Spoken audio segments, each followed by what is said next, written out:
Chapter 264. Both in the lake pavilion and in the freehand garden, the two sides had stolen half a day of leisure.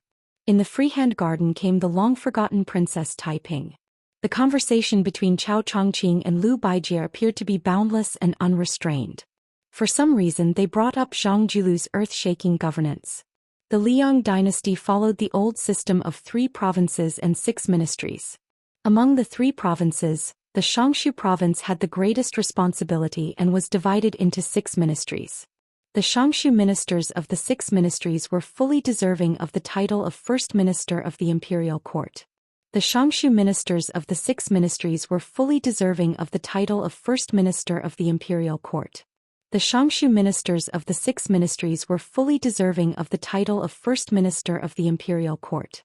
The Xianxia ministers of the 6 ministries were fully deserving of the title of First Minister and Second Minister of the Imperial Court. The Xianxia ministers of the 6 ministries were fully deserving of the title of First Minister of the Imperial Court. The Xianxia ministers of the 6 ministries were fully deserving of the title of First Minister and Second Minister of the Imperial Court.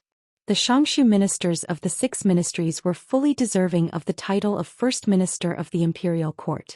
The Xianxia ministers of the 6 ministries were fully deserving of the title of First Minister of the Imperial Court. The Xianxia ministers of the 6 ministries were fully deserving of the title of First Minister and Second Minister of the Imperial Court. The Xianxia ministers of the 6 ministries were fully deserving of the title of First Minister of the Imperial Court. The Xianxia ministers of the 6 ministries were fully deserving of the title of First Minister of the Imperial Court.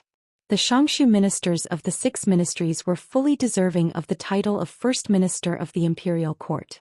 The Xianxia ministers of the 6 ministries were fully deserving of the title of First Minister of the Imperial Court. The Xianxia ministers of the 6 ministries were fully deserving of the title of First Minister of the Imperial Court. The Xianxia ministers of the 6 ministries were fully deserving of the title of First Minister of the Imperial Court. The Xianxia ministers of the 6 ministries were fully deserving of the title of First Minister of the Imperial Court. The Xianxia ministers of the 6 ministries were fully deserving of the title of First Minister of the Imperial Court. The Xianxia ministers of the 6 ministries were fully deserving of the title of First Minister of the Imperial Court. The Xianxia ministers of the 6 ministries were fully deserving of the title of First Minister of the Imperial Court.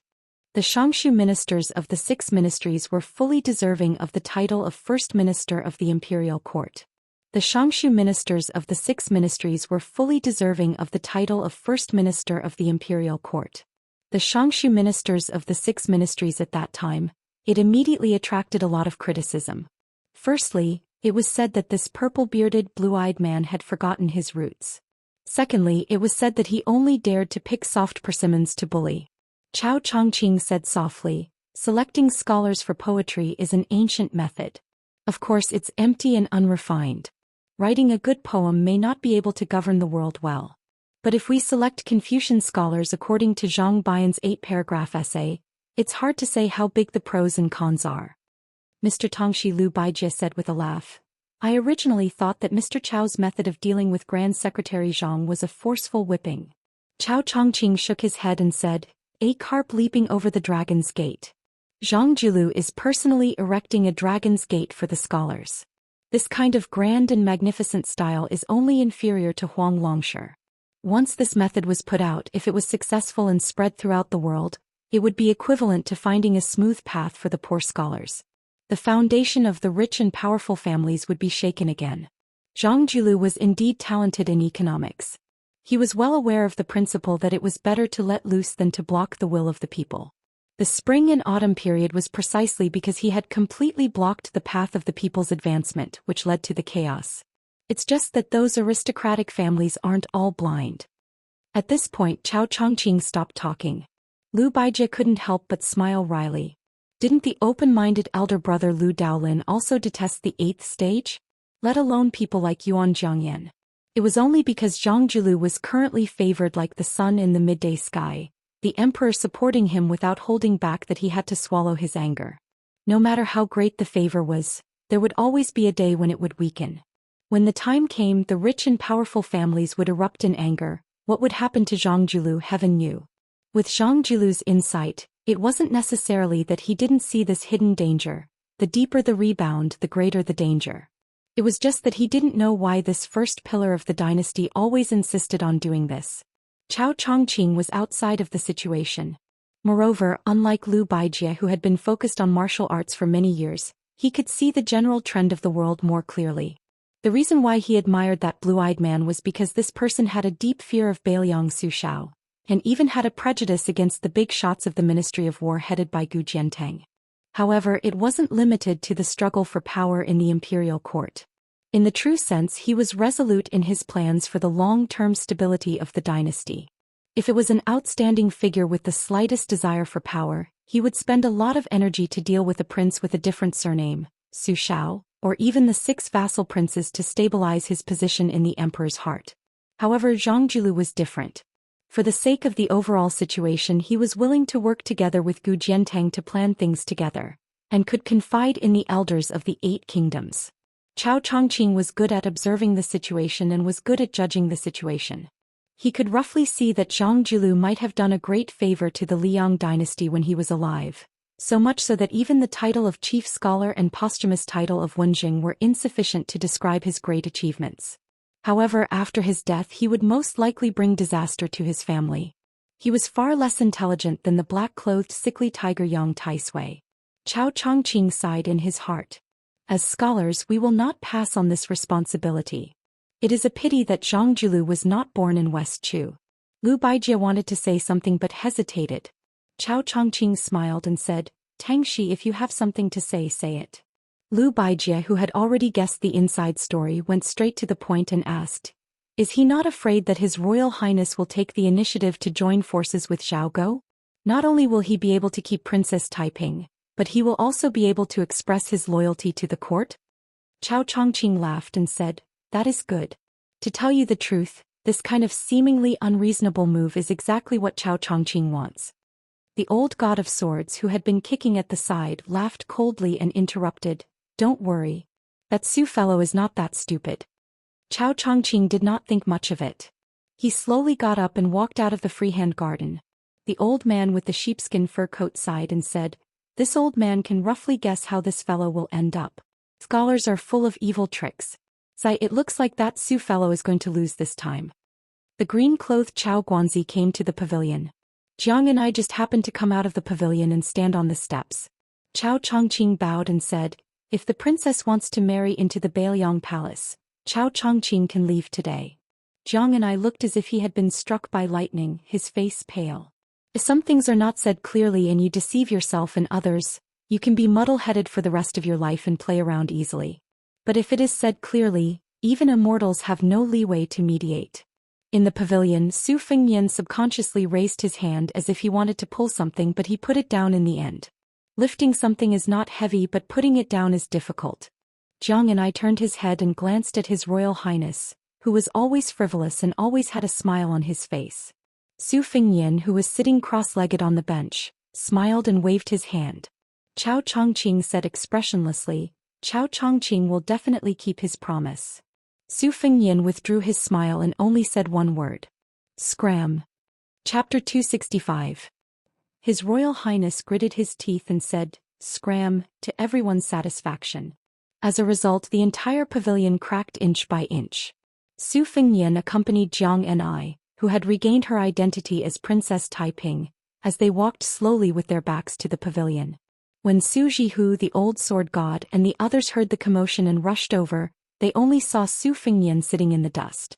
It was hard to tell whether he was embarrassed or angry. Su Jihu, who loved her brother the most, couldn't hide the anger on her face.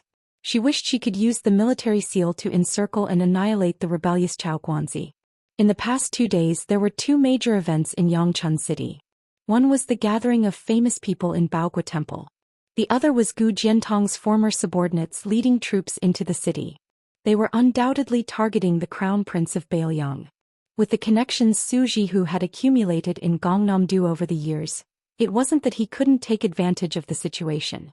At the very least, he could make Cao Chongqing unable to continue acting mysterious. However, Su Fengyan, who had been warned by the pavilion's destruction, didn't crazily fight Cao Chongqing to the death. He got up and walked toward his elder sister Su Jihu. He held her hand and squeezed out a smile.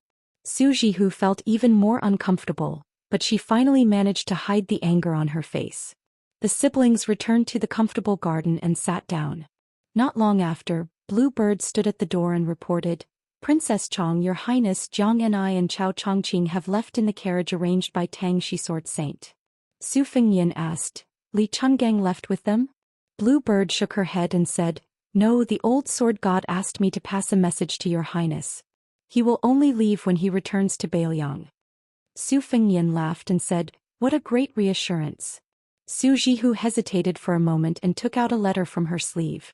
She smiled and said, "When it rains, it pours. Your second sister just sent a letter saying that you shouldn't go to Shangyin Academy. Even if you go, she won't see you. It seems that she's really angry that you came to Hudding County first and not her place. What should I do? Do you want me to plead on your behalf?" Su Fengyan smiled bitterly and said, Don't add fuel to the fire. At worst, I'll take a detour to Mount Longhu to find Huang Manor. Since I didn't go to see second sister first, I should at least pretend that I'm going to Shangyin Academy as the finale. Otherwise, second sister will definitely refuse to see me." When it came to Su Weisheng, Su Jihu had a sharp tongue but a soft heart. After all, they were sisters. He nodded and said softly, "Your second sister is very ambitious. He cares about you very much. After you meet Huang Manor, don't send her a letter saying that you're going to visit her at the school. Give her a surprise, then she won't be able to keep a straight face." Su Fengyan's thoughts wandered. He frowned and asked, "This time I fought in Yangchun City. Will it embarrass Lu Daolin?" Su Jihu said confidently, "It's not a big deal. The position of the Chancellor of the Imperial College is noble, but it's not as practical as the position of Minister of the Six Ministries. In the past, we had to be careful of our Confucian demeanor and couldn't lower ourselves to do it. This time we suffered a loss, but we might gain a blessing in disguise. Moreover, Uncle has already made up his mind to take up a position in the Ministry of War. Although the rich families compete for power, Gu Jiantang has always been in charge of the Ministry of War. Among the 6 ministries, the members of the aristocratic families in the Ministry of War have the least say. This time, even if they don't get along with Madame Lu, they'll have to pinch their noses and agree. If the head of the Lu family can take charge of another ministry, Madame Lu will have a higher status. She won't have to be bullied by both sides like before. The scholars of the various halls, the heads of the 2 provinces, the 6 ministers and the assistant ministers of the 6 ministries. There are more than 20 people in total. These people can be considered the first line of officials in the capital. Whether or not a family can gain power depends on whether or not they can occupy 1 or 2 of these positions. Because the palace secretariat has been reluctant to part with its head of the palace secretariat for a long time, the dozen or so great yellow sects all have their own positions. Moreover, that person in the capital doesn't allow these people to band together. Instead, they're not as powerful as the 6 ministries. Su Fengyan sighed, "Just thinking about it gives me a headache." Su Jihu asked, "You're letting them go just like that?"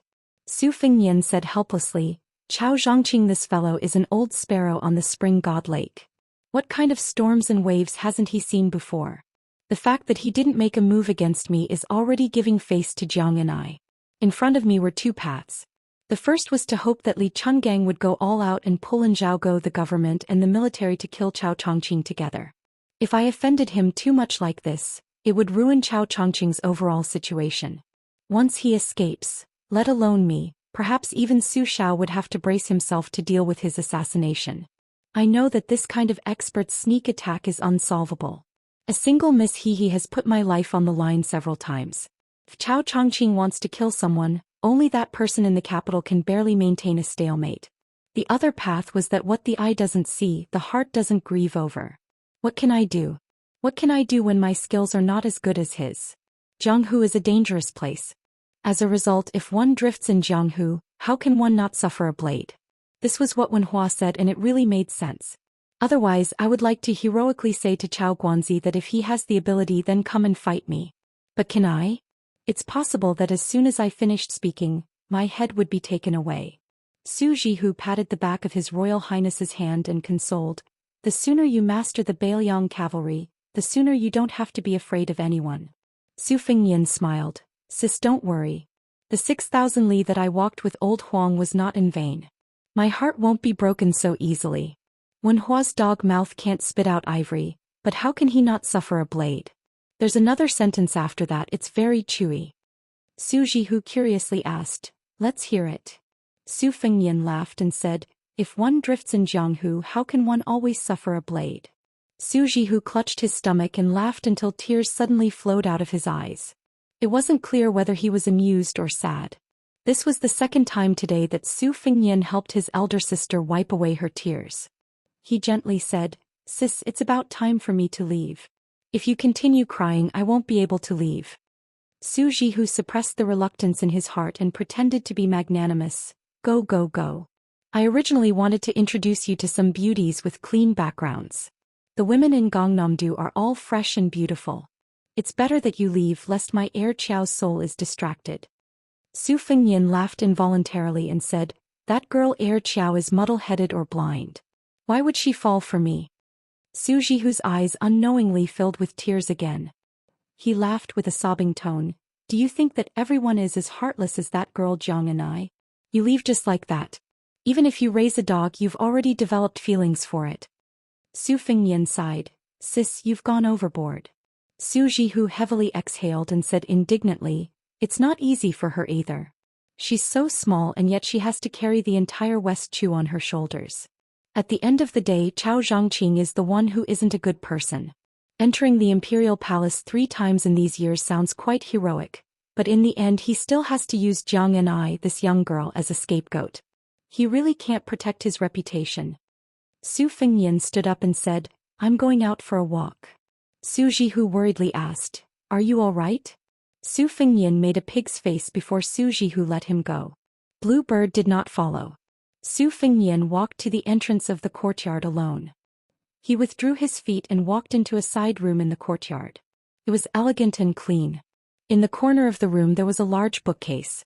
Su Fengnian saw a dozen copper coins scattered messily on the table. After sitting down, he picked them up one by one and held them in the palm of his hand. That year she had walked into Bailiang Palace alone. Today she also walked out of the courtyard without a single item. Su Fengnian stacked the copper coins on the table and rested his chin on the table in a daze. He noticed that his chin was a little wet and suddenly came to his senses. He laughed bitterly and then his eyes became firm. He wiped his hand and put away the copper coins. He hurriedly walked out of the room to get the sword case and the horse from the stable. He rode out alone. On the official road he caught up with Chao Chongqing's carriage. Chao Chongqing slowly stopped the carriage. He did not deliberately make things difficult for His Royal Highness who had spoken disrespectfully. Just riding alone was enough of his sincerity. Chao Chongqing could even kill His Majesty the Emperor. Why would he fuss over the word scram? If he had not discovered the truth, Chao Guanzi could have slowly ended things. He would not have ended up in this worst-case scenario where both sides were defeated and injured. Chao Guanzi could ignore the eyes of the world, but he was not willing to let Princess Taiping bear a grudge. Su Fengnian waited for Jiang and I to lift the curtain and stick his head out. He handed over the sword case containing the great Liang dragon sparrow and said lightly, "This is for you." Her eyes were unfocused. She did not extend her hand and was about to put down the curtain. She did not even look at the red sandalwood sword case. Su Fengnian bent down and placed it behind Chao Chongqing in front of her. There was also a string of copper coins on the sword case. His Royal Highness smiled and said, "I really do not have the habit of carrying silver with me. I will owe you the rest of the copper coins. When you are so poor that you can't even open the pot, come to Bailiang to find me and I will take care of you. Revenge is revenge, they are two different things." The little clay man stared at the copper coins on the sword case in a daze, his eyes brightening. The white-haired Chao Chongqing had his back to the two people, but he still sighed softly. Su Fengnian looked deeply at Princess Taiping, who was still unable to wipe away her tears. He jokingly said, "We are about to separate. With Uncle Chess' edict by your side, I am afraid that no one will bully you in the future. Do you want to smile?" Jiang and I subconsciously glared, but he could not be fierce and could not smile. Su Fengnian on the horse straightened up. He no longer hesitated and turned the horse around. He urged the horse to move slowly. The horse had only taken a few steps when His Royal Highness pulled the reins and stopped the horse. He said in a deep voice, Chao Chongqing. Chao Guanzi did not need Su Fengnian to speak. He calmly said, Xiao Go is nothing. When the princess was not here, Chao Chongqing allowed them to jump around. This time I will let them all die. Su Fengnian did not speak anymore. He urged the horse to gallop away. Jiang and I held the sword case and sat back in the carriage. He quietly put a copper coin that was tightly clenched in his palm and covered in sweat together with the other 10. Chao Chongqing murmured, This person is generous. Chapter 266. Because it was a 5,000-word chapter, uploading was a bit late. Coincidentally, King of Beiliang Su Shao was just about to leave the capital when Great General Gu Jiantang returned from Liao to attend the morning court. Today's morning court was not held in the Hall of Preserving Peace, but rather in the Hall of Cultivating Spirit, which was normally used for holding court.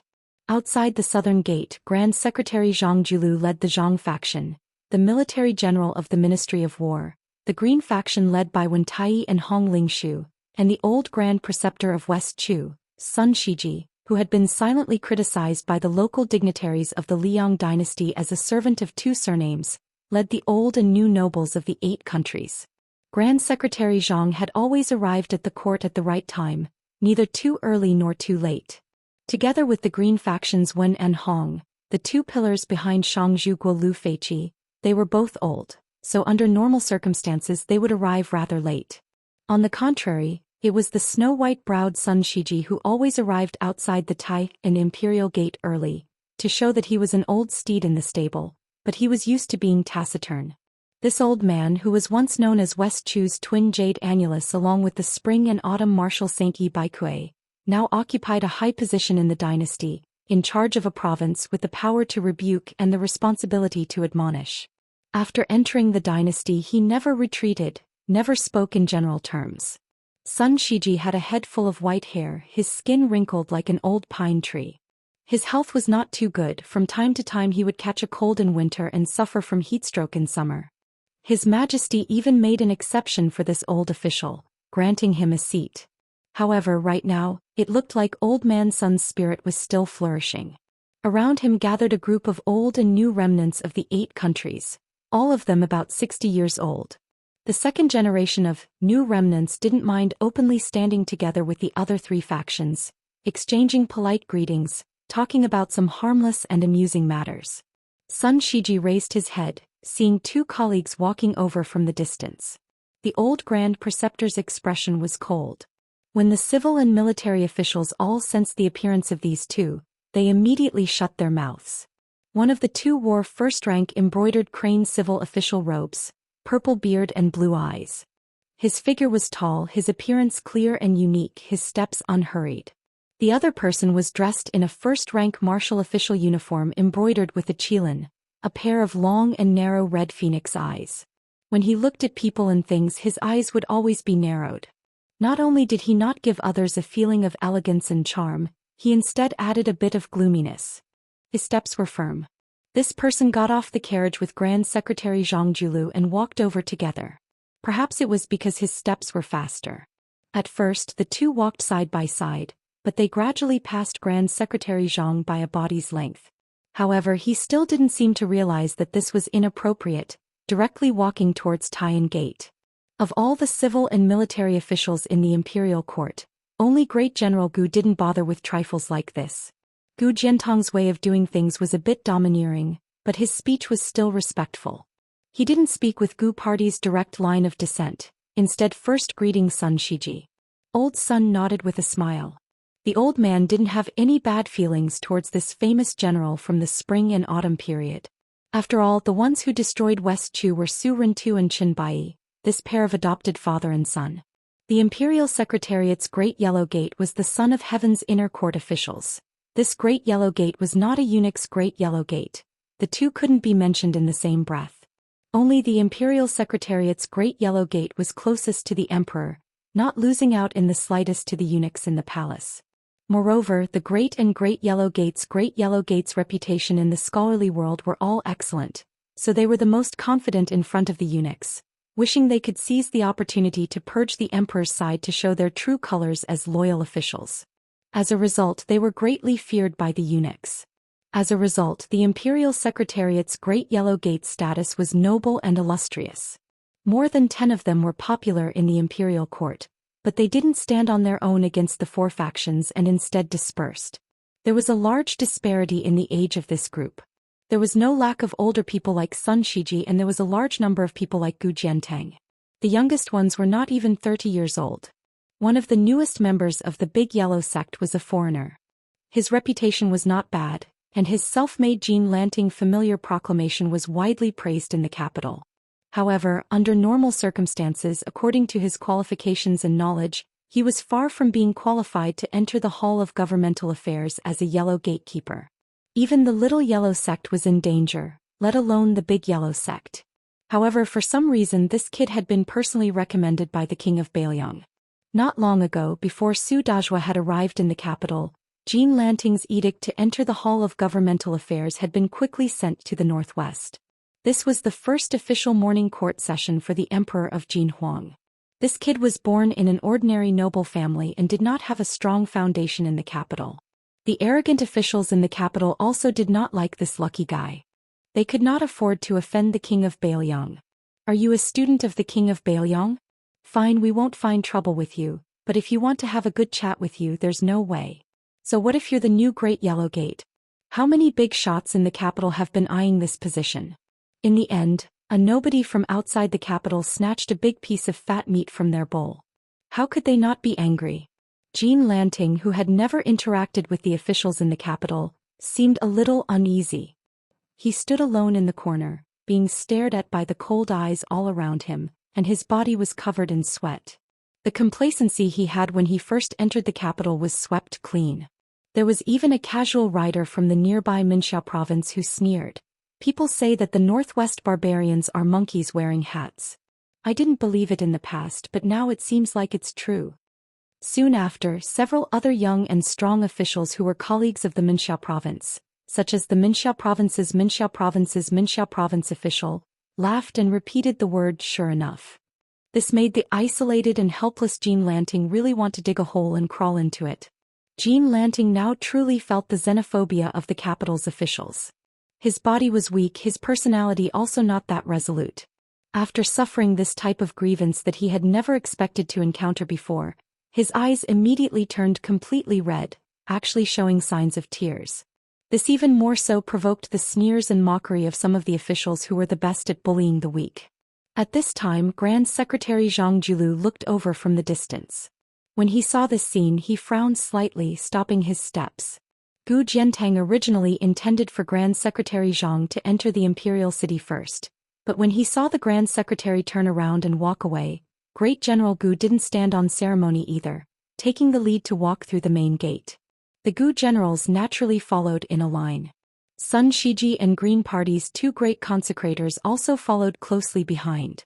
In the court, Zhang Party's influence was the greatest, their numbers the most numerous. Before the Grand Secretary entered the city gates, they obviously didn't dare act blindly without thinking. They could only stop where they were, all of them looking towards the Grand Secretary. They looked at each other in dismay, all of them seeing the confusion in each other's eyes. The extremely dignified Zhang Julu arrived at the crestfallen Jean Lanting's side, saying with a gentle smile, "Jin Huang men, a few days ago I thickened my skin and specially asked Chancellor Huan for a few blades of Lanting Suchuan. That old fellow's heart ached as if he was cutting his own flesh. Only when I returned to the manor and gave it a try did I realize why old man Huan viewed it as his favorite. It really was as light as a cicada's wing, unable to make a sound. If you don't mind, I would like to ask you, the supervisor of Lanting Suchuan, for a few more blades of Suchuan." Jean Lanting raised his head, an expression of disbelief on his face. He mumbled, not daring to say anything. Those officials who were originally waiting to watch a good show slowly dispersed, no longer daring to openly ridicule this outsider who was lucky enough to occupy a high position. Grand Secretary Zhang didn't seem to mind either. He patted Jean Lanting's shoulder, and when he brushed past him he said indifferently, "Only a gentleman can avoid cliques and pursue personal interests. Let others laugh today, but there's no harm in seeing who laughs 10 years later." Jean Lanting's legs went soft, almost about to kneel down for that figure. A gentleman would die for his bosom friend. This dynasty's Gaozu established the belt system, from the Son of Heaven to the feudal lords, princes, ministers as well as third rank and above, they were allowed to use a jade belt. The amount of jade embedded in the belt was also regulated by Ming law. The current dynasty's great pillar state Zhou Xian, because of his outstanding military achievements, the late emperor bestowed a white jade belt embedded with 15 pieces of jade. The great general Gu Jiantang received 13 pieces of jade. When it came to the current Son of Heaven, the number of belts bestowed upon him was few and far between. Qin Jibao, who was publicly revered by the Son of Heaven, was bestowed a purple belt embedded with 12 pieces of jade. After the old Grand Secretary passed away from illness, Grand Secretary Zhang Julu, who had risen more than 10 ranks in 2 years, was bestowed 4 purple belts, one embedded with gold, and the other embedded with jade was 6, 10, 13, increasing in that order. The current dynasty's court uniform belt was inlaid with jade as the most respected material, followed by gold, silver, copper and iron. Unless the emperor bestowed it specially, it could not exceed the official rank.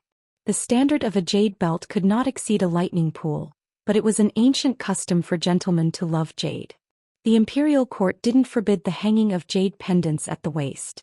Jean Lanting followed the civil and military officials into the city gate. Along the way, jade pendants were knocked, making ding-dong sounds, creating a clear and ethereal sound. Jean Lanting's mind swayed. This was precisely the center of the entire Liang dynasty. Chapter 267. Compared to Lu Daolin's resignation as the Right Chancellor of the Imperial College, which was approved by the Emperor, the entry of the nameless Jean Lanting into the Secretariat seemed insignificant. The case of Bailiang's heir killing of scholars in Gangnam-do immediately caused a huge uproar in the capital where the ears and eyes were the most informed. There were 30,000 imperial scholars in the Imperial College. Their emotions were aroused and they were noisy. Even though they knew that the prince with a different surname was still in the capital, they still couldn't stop the explosive discussion of these future pillars of the dynasty. The Imperial College in Great and City was originally very small, limiting admission to members of the imperial family, relatives, and the descendants of third-rank meritorious officials. It was expanded during the time of the late emperor, adding 5 halls, 6 halls and 18 floors. When the spring and autumn period ended and the world was unified, the Imperial College completely opened its doors. Now it already accommodated 30,000 students. The buildings of the Imperial College stretched for 10 miles, magnificent and unprecedented. The Imperial College had 2 chancellors on the left and right, similar to Shangyin Academy. During these years, imperial scholars poured into the Imperial College like carps crossing the river, forming a community of scholars and vaguely showing the majestic atmosphere of competing with the academy. As the Right Chancellor, Lu Daolin, the head of the Lu family in Yangzhou, had a position only below Left Chancellor Huan Wen, who was once from the same school as Grand Secretary Zhang. This time, due to the vicious actions of his in-laws in Gangnam-do, his reputation was damaged. He felt that he could no longer be a role model for the 30,000 students of the Imperial College, so he took the initiative to resign. As for whether or not Left Chancellor Huan Wen added fuel to the fire, perhaps only Lu Daolin, who was involved in the situation, knew. Lu Daolin had closed his doors and declined visitors these days, making people feel that Chancellor Lu, who had failed miserably this time, was truly disheartened. Lu Daolin sat behind the desk holding a saint's book. His expression was calm without a hint of dejection. The head butler walked over quickly and only slowed down when he reached the door. He bowed and said, "Master, de Zhugua is here to visit." Unexpectedly, Lu Daolin thought for a moment and said in a deep voice, "Open the middle door." The head butler had a strange expression on his face. Reporting to Master, de Zhugua said that it was troublesome to open the middle gate, so he went in from the side gate. "He will be here soon." Lu Daolin smiled and shook his head, feeling a little helpless. He stood up and straightened his clothes. Just as he stepped out of the study, he saw a hunchbacked man walking in from the inner corridor. This old man suddenly hugged his neck and laughed as if he was criticizing him. "In-law, oh in-law, you're not being honest. The Demoyai courier station is only a few steps away from here. What? Did you insist that I come to see you? Can't you sell me some face? What kind of in-law are you?" One of them was the powerful king of Bailiang, and the other was the former chancellor of the Imperial College. When the two families met, the latter was hugged by the neck and almost couldn't breathe. Fortunately, the chief butler had served the Lu family all his life, so he didn't look away. Lu Daolin, who had a good reputation in the north and south and who was recognized as having a deep understanding of ancient customs, could only tilt his neck and say helplessly, "De Zhugua, this is not proper." Su Xiao let go and walked into the study with his hands behind his back. Lu Daolin signaled for the chief butler to close the door. Only the in-laws, who were the center of attention, were left in the study. Su Xiao sat casually on the chair and asked with a smile, "Suddenly you don't have an official position. Does your heart feel empty?" Lu Daolin smiled. "It's okay." Su Xiao waved his hand and said directly, "I won't beat around the bush with you. Just say it. There are 6 ministries in the Ministry of Works. Where do you want to go? Tell me clearly. Of course, you don't have to think about the Ministry of War. Gu Jiantang, that bastard, has always seen it as his wife in his bed. He'll get angry with anyone who goes there. As for the Ministry of Appointments, it's also difficult. Zhang Baiyan's territory is made of iron, so it's almost impossible to get in. As for the Ministry of Justice, it's not suitable for you to go. Ministry of Rights, Ministry of Revenue, Ministry of Works. In-law, pick one. If you want me to leave the capital earlier, you'll have to give me some capital." Although Lu Daolin had this intention long ago, since he couldn't stay in the Imperial College and couldn't compete with Huanwen for so many years, he might as well find another way. However, no matter what, in the past the Imperial College's chancellors were the top-notch officials. At the time, the Hall of Governmental Affairs didn't set up provincial magistrates for the 2 provinces. Even the highly respected Sun Shiji was only a left servant, so the 2 chancellors became the top-notch officials.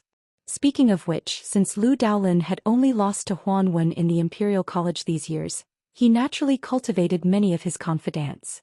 Could be said that he had students all over the world. His only regret was that if he went to one of the 6 ministries, he probably wouldn't be able to get the title of Grand Secretary in this lifetime. No matter how open-minded Lu Daolin was, in the end he couldn't escape the stereotype of a famous scholar. However, this time he took a step back and didn't hurt his heart. His Majesty also hinted that he should enter one of the ministries. Lu Daolin thought that the Ministry of Rights was the most likely place for him to go. He originally felt a little regretful, but when he received a letter from his clan brother, Lu Baijie, saying that he wanted to fight for the position of Assistant Minister of War, Lu Daolin immediately became very happy. In this way, it was the best time to go to the Ministry of Rights. Otherwise, it would touch the bottom line of the other 3 families in Yangzhou. Lu Daolin did not want to complicate things at this time. Anyway, as long as his brother Lu Baijie was willing to be an official, everything would be settled. For the Lu family and the scholars group of Yangzhou, this was a great blessing. There was no one around, so he no longer called Su Xiao a pillar of the country. After calling him in-law, Lu Daolin smiled and said implicitly, "Minister Lu is old and unwell." Before the new year, he mentioned to His Majesty that he wanted to retire and return home. Su Xiao curled his lips and said straightforwardly, "Then it's settled." Lu Daolin hesitated and said softly, "It's okay if in-law doesn't show up." Su Xiao spat and pointed at Lu Daolin's face. He scolded mercilessly, "You pedantic in-law, do you really think that the minister of the 6 ministries is in your pocket? If I don't show up, do you believe that Zhang Baiyan and Sun Shiji can press you to a broken place and not raise your head?" Lu Daolin was shocked. Su Xiao shook his head and said with a smile, "In-law, you have read a lot of sages and know a lot of principles. However, being an official is not something that can be done just because you have a little face. I'll say this first, if you still treat the Minister of the Board of Rights as the Chancellor of the Imperial College, you will have to pack your bags and get lost before long." Lu Daolin sighed and said, "I understand." Su Xiao waved his hand and smiled. He narrowed his eyes and said, "Feng Yin is messing around on Gangnam-do and has caused your family to lose the foundation of the Imperial College. Are you angry?" Lu Daolin said seriously, "It would be hypocritical to say that I'm not angry. However, to be honest, His Royal Highness is angry about this matter.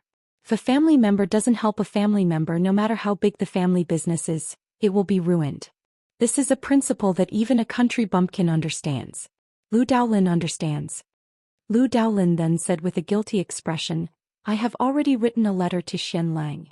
In the future he can't let his emotions affect his decisions." Su Xiao opened his eyes and stood up. He said slowly, "In-law, this is what a family member should say." Lu Daolin felt relieved. He looked at Su Xiao's posture and saw that he was about to leave as soon as he sat down. He said in surprise, "In-law, are you leaving?" Su Xiao said unhappily, "If I don't leave, am I supposed to talk to you in a bureaucratic manner?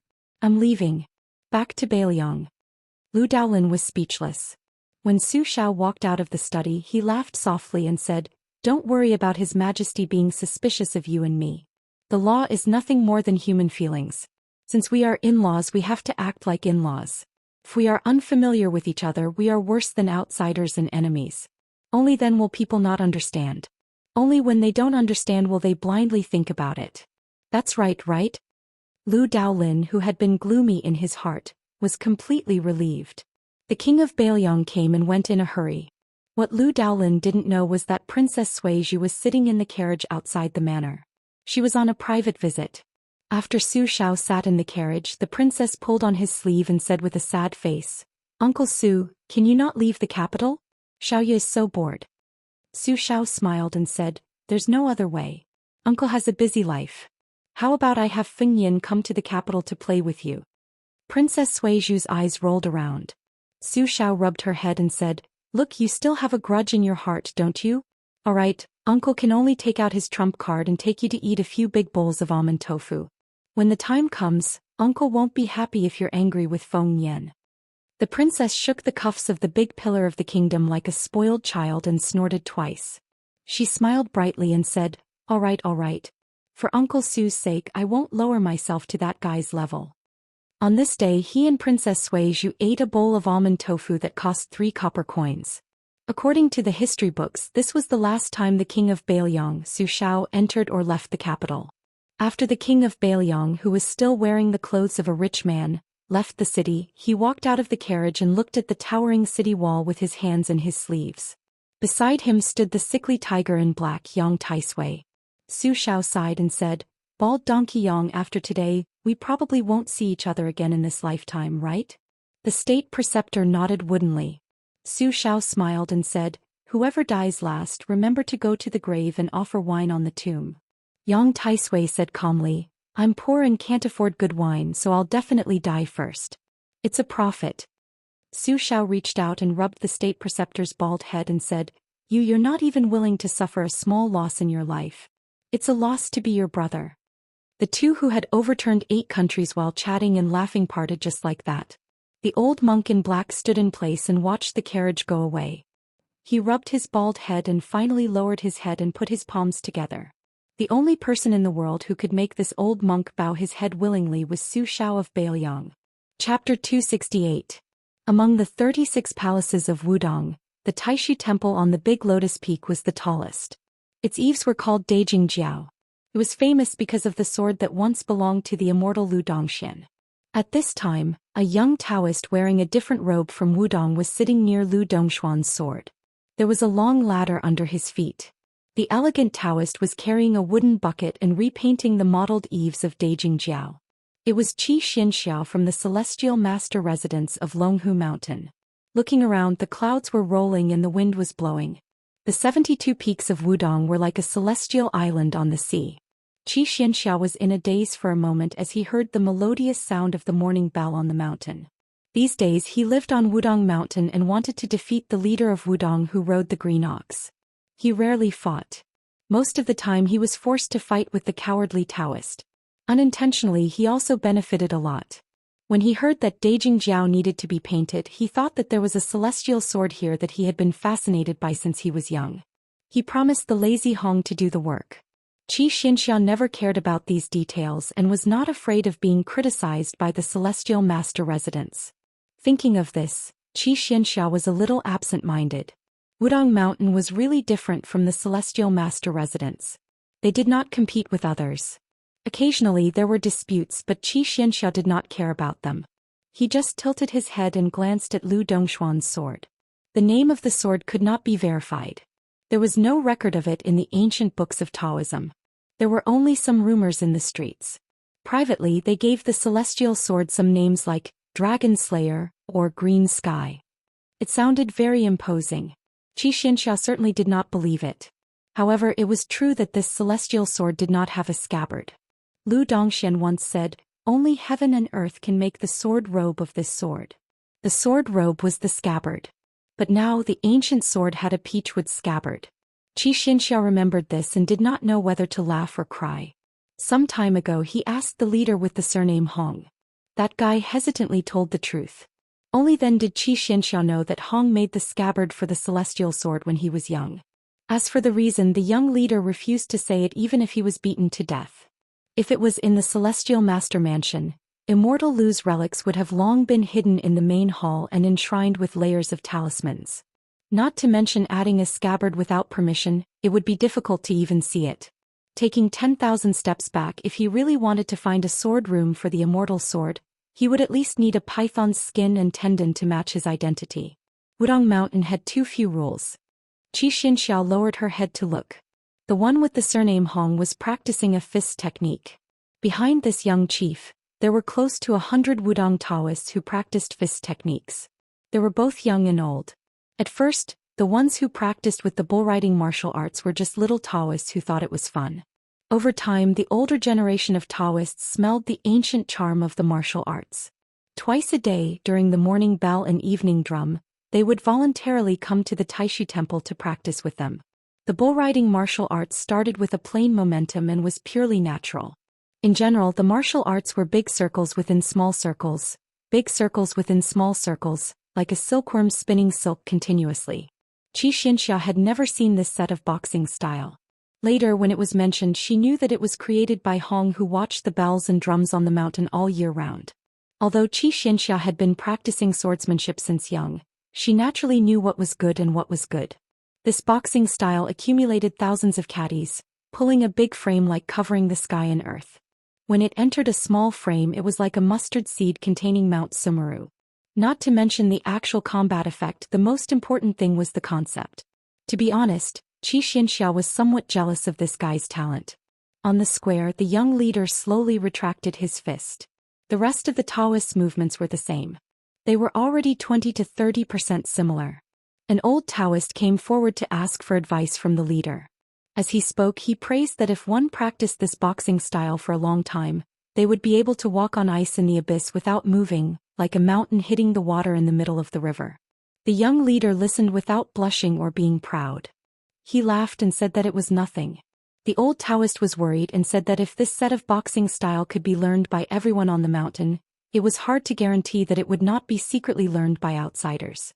The leader shook his head and smiled, saying that it was not a problem. This set of boxing style was good at nourishing one's body and mind. If more people learned it, Wudong would have more merit. The old Taoist smiled and no longer worried about groundless things. So what if the leader was young? With this kind of breadth of mind, when had he ever lost to the mansion of the Celestial Master? When Hong Xixiang saw Xianxia carrying the wooden bucket down the ladder, he ran over to help him take the wooden bucket. They went down the mountain together and walked side by side towards the little lotus peak. When some of the disciples on the square saw this, they felt proud. Look, what's wrong with the little Celestial Master? Isn't he still subdued by our leader? Xianxia did not care about these little thoughts. On the way down the mountain, Hong Xixiang led the green ox. It was still leisurely hanging on one of its horns. The other horn was hanging on the wooden bucket. It was swaying and looked very comical. He smiled and said, "When I was practicing the boxing style, I felt a trace of resonance between you and the ancient sword. When you leave Wudong one day, let me know and I'll give you the sword. If you feel embarrassed, I'll just lend it to you."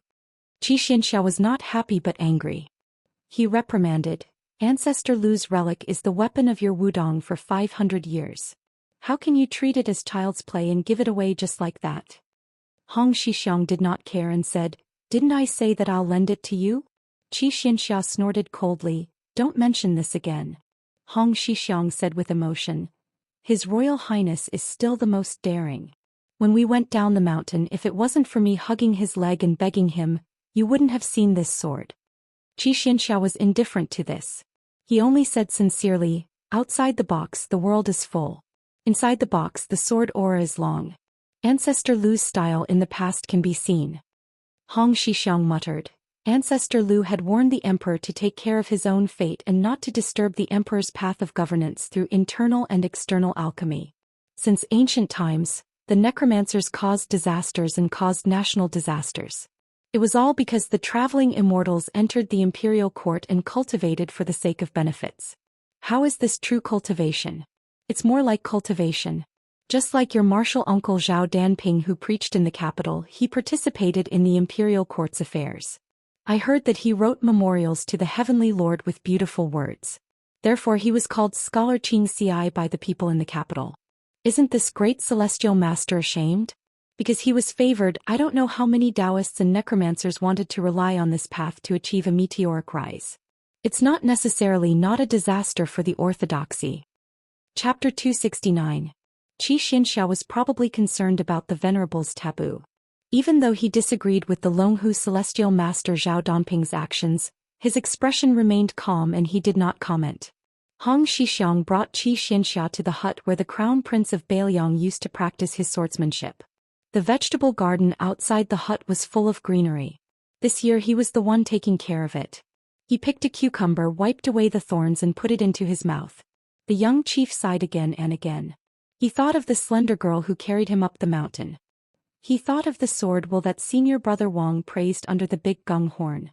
Regarding the grudges between His Royal Highness and her as an outsider, he felt like he was looking at flowers in a fog. If someone said that His Royal Highness did not care about her, Hong Xixiang would not believe it even if he was beaten to death. His Royal Highness had suffered many times because of that unreasonable maidservant. The girl at the foot of the mountain was his mother. Hong Xixiang looked up at the sky and muttered, "This Princess Taiping is really not living a peaceful life." Xianxia stood outside the vegetable garden and looked at the young chief who was sighing. He asked, "When do you plan to leave the mountain?" Hong Xixiang said helplessly, "I don't dare." Xianxia said calmly, "You dare to give Ancestor Lu's sword to an outsider, but you don't dare to leave the mountain?" Hong Xixiang was silent and cowardly as usual. Xianxia sneered, "Afraid of ruining the black tortoise's prosperity? Afraid of letting down the ancestors and senior brothers on the mountain?" Hong Xixiang shook his head and said, "No." Xianxia turned and left, leaving behind a sentence, "Are you going to the debate on the peak of Mount Longhu?" Hong Xixiang lowered his head and pinched his fingers, saying, "Allow me to calculate." Xianxia sneered, "Calculate what? No matter how you calculate, you won't leave the mountain. Why deceive yourself?" The young chief, who was so good-tempered that it made people gasp in amazement, said softly, "Bullsh *t."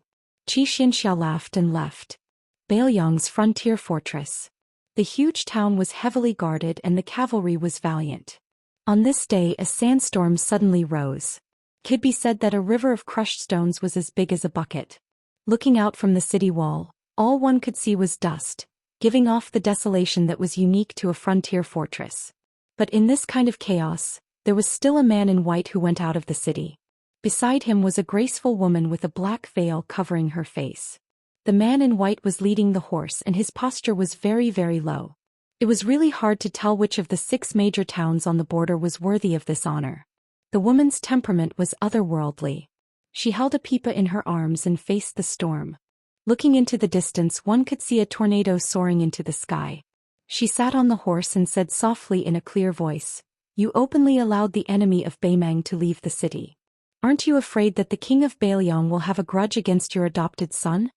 The man in white continued to lead the horse forward slowly, remaining calm and collected. Wherever they went, the wind and sand would not be able to enter. The woman, who wore a black muslin dress but a pair of snow-white embroidered shoes, also fell silent.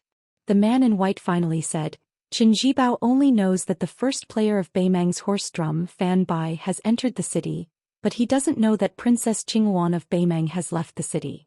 The woman in black dress and white embroidered shoes said with a smile, "How can Slave Bai dare to be called the first player? Sun Zigong's right hand is strong and fierce, like an iron horse rushing out. Zhu Qingshan's left hand presses the string to Tong Xian, big and small pearls fall on a jade plate.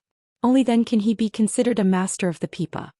The man smiled faintly and said, "It's true that these two are good at playing, but the pattern is monotonous. They can't be compared to Miss Fan's own composition and music." The woman with a veil covering her face turned to look at the man in white. This master of the art of war, who made her risk her life to enter Bailiang's territory, did not act according to common sense. Her trip to Bailiang, which had a clear goal, was forcefully dragged into an ambiguous situation by him.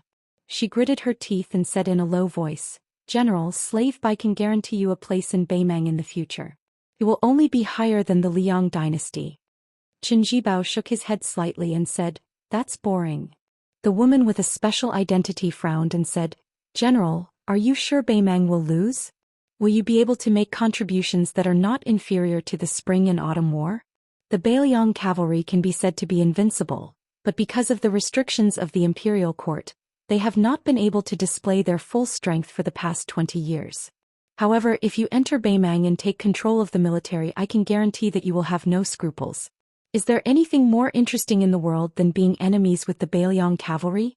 Once Bailiang is pacified, you can go straight south. With Gu Jiantang, the king of Yan and the king of Guangling and the Spring and Autumn War, won't you be able to reverse the situation with your strength alone? You must know that the ambition of the emperor of Beimang is far greater than that of the emperor of the Zhou family." The white-robed Qin Jibao seemed unmoved. He smiled and said, "When did Miss Fan learn how to make empty promises?" The woman was angry at first, then overjoyed. However, she did not strike while the iron was hot. She lowered her head and reached out to play the strings of the pipa.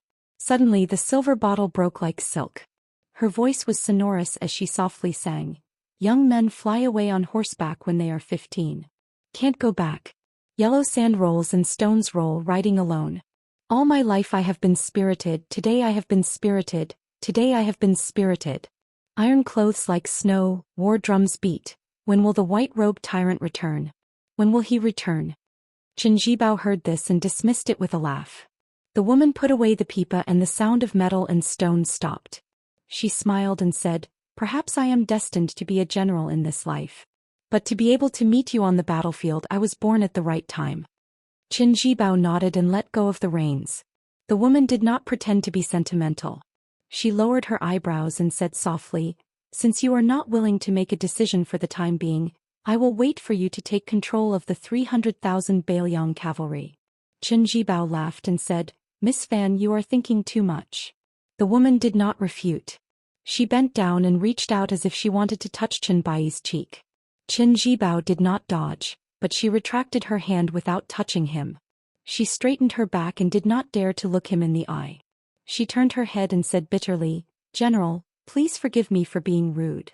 Beimang had 3 pipa hands, Sun Zigang had his right hand, and Zhu Qingshan had his left hand. In the end, they were not inferior to Fan Bainu's hands. Qin Jibao smiled and patted the horse's butt. He did not send her off.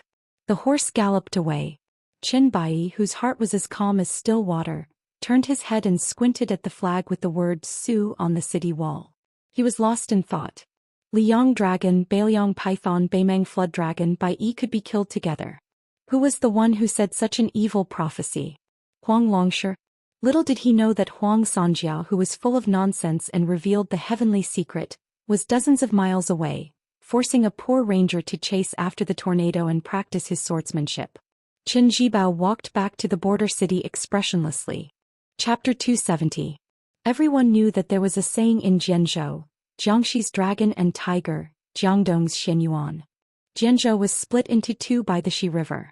Jiangxi had dragon and tiger while Jiangdong had Xianyuan. The former was the ancestral court of Taoism. The Zhou family of Taoism, which had the same surname as the emperor, had been hereditary for more than 60 generations. They had received the will of heaven and guarded the world for 1,600 years. The Dragon and Tiger Mountain, which had a radius of 100 miles, was the base of the Taoist sect, with the Taoist master mansion as the core. The confrontation between the peaks was like a battle between a dragon and a tiger. The mountain was red and the water was green. Purple chi rose. It was a beautiful scene. In a broad sense, the Dragon and Tiger Mountain was even more vast.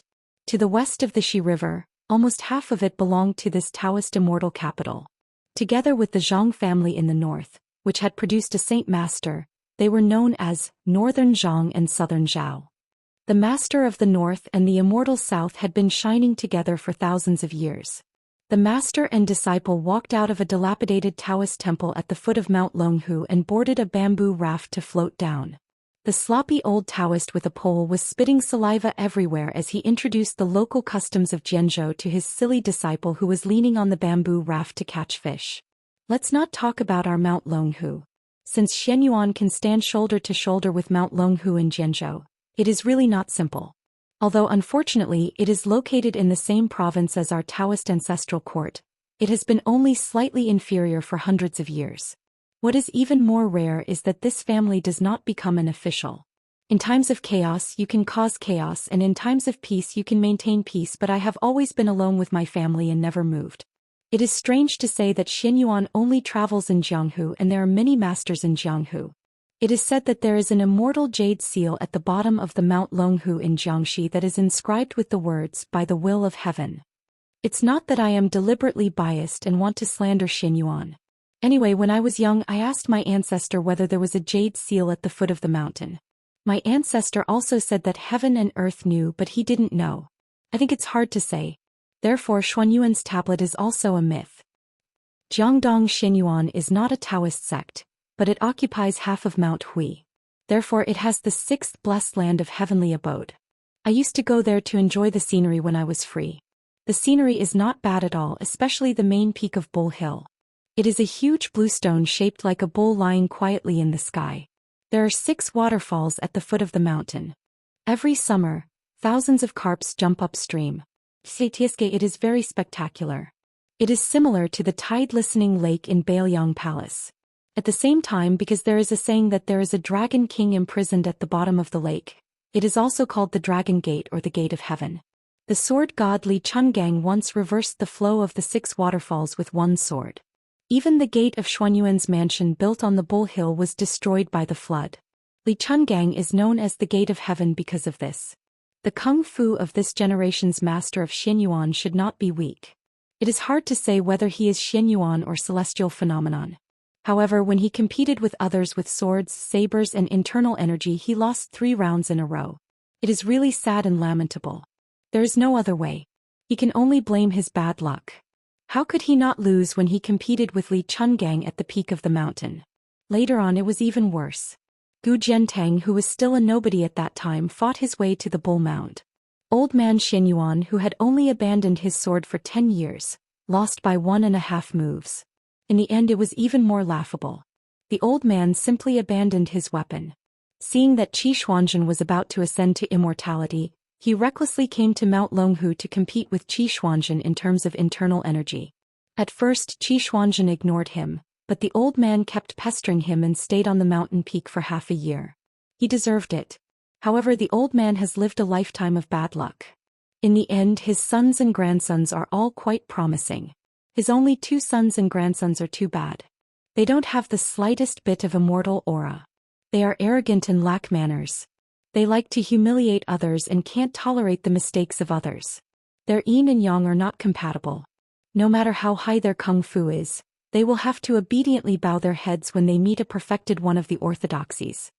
That old man Xianyuan is indeed a man who knows how to enjoy his life. He doesn't know shame at all, and the longer he lives the more backward he gets. When he has nothing to do he would engage in dual cultivation with women who are young enough to be his granddaughter or great-granddaughter.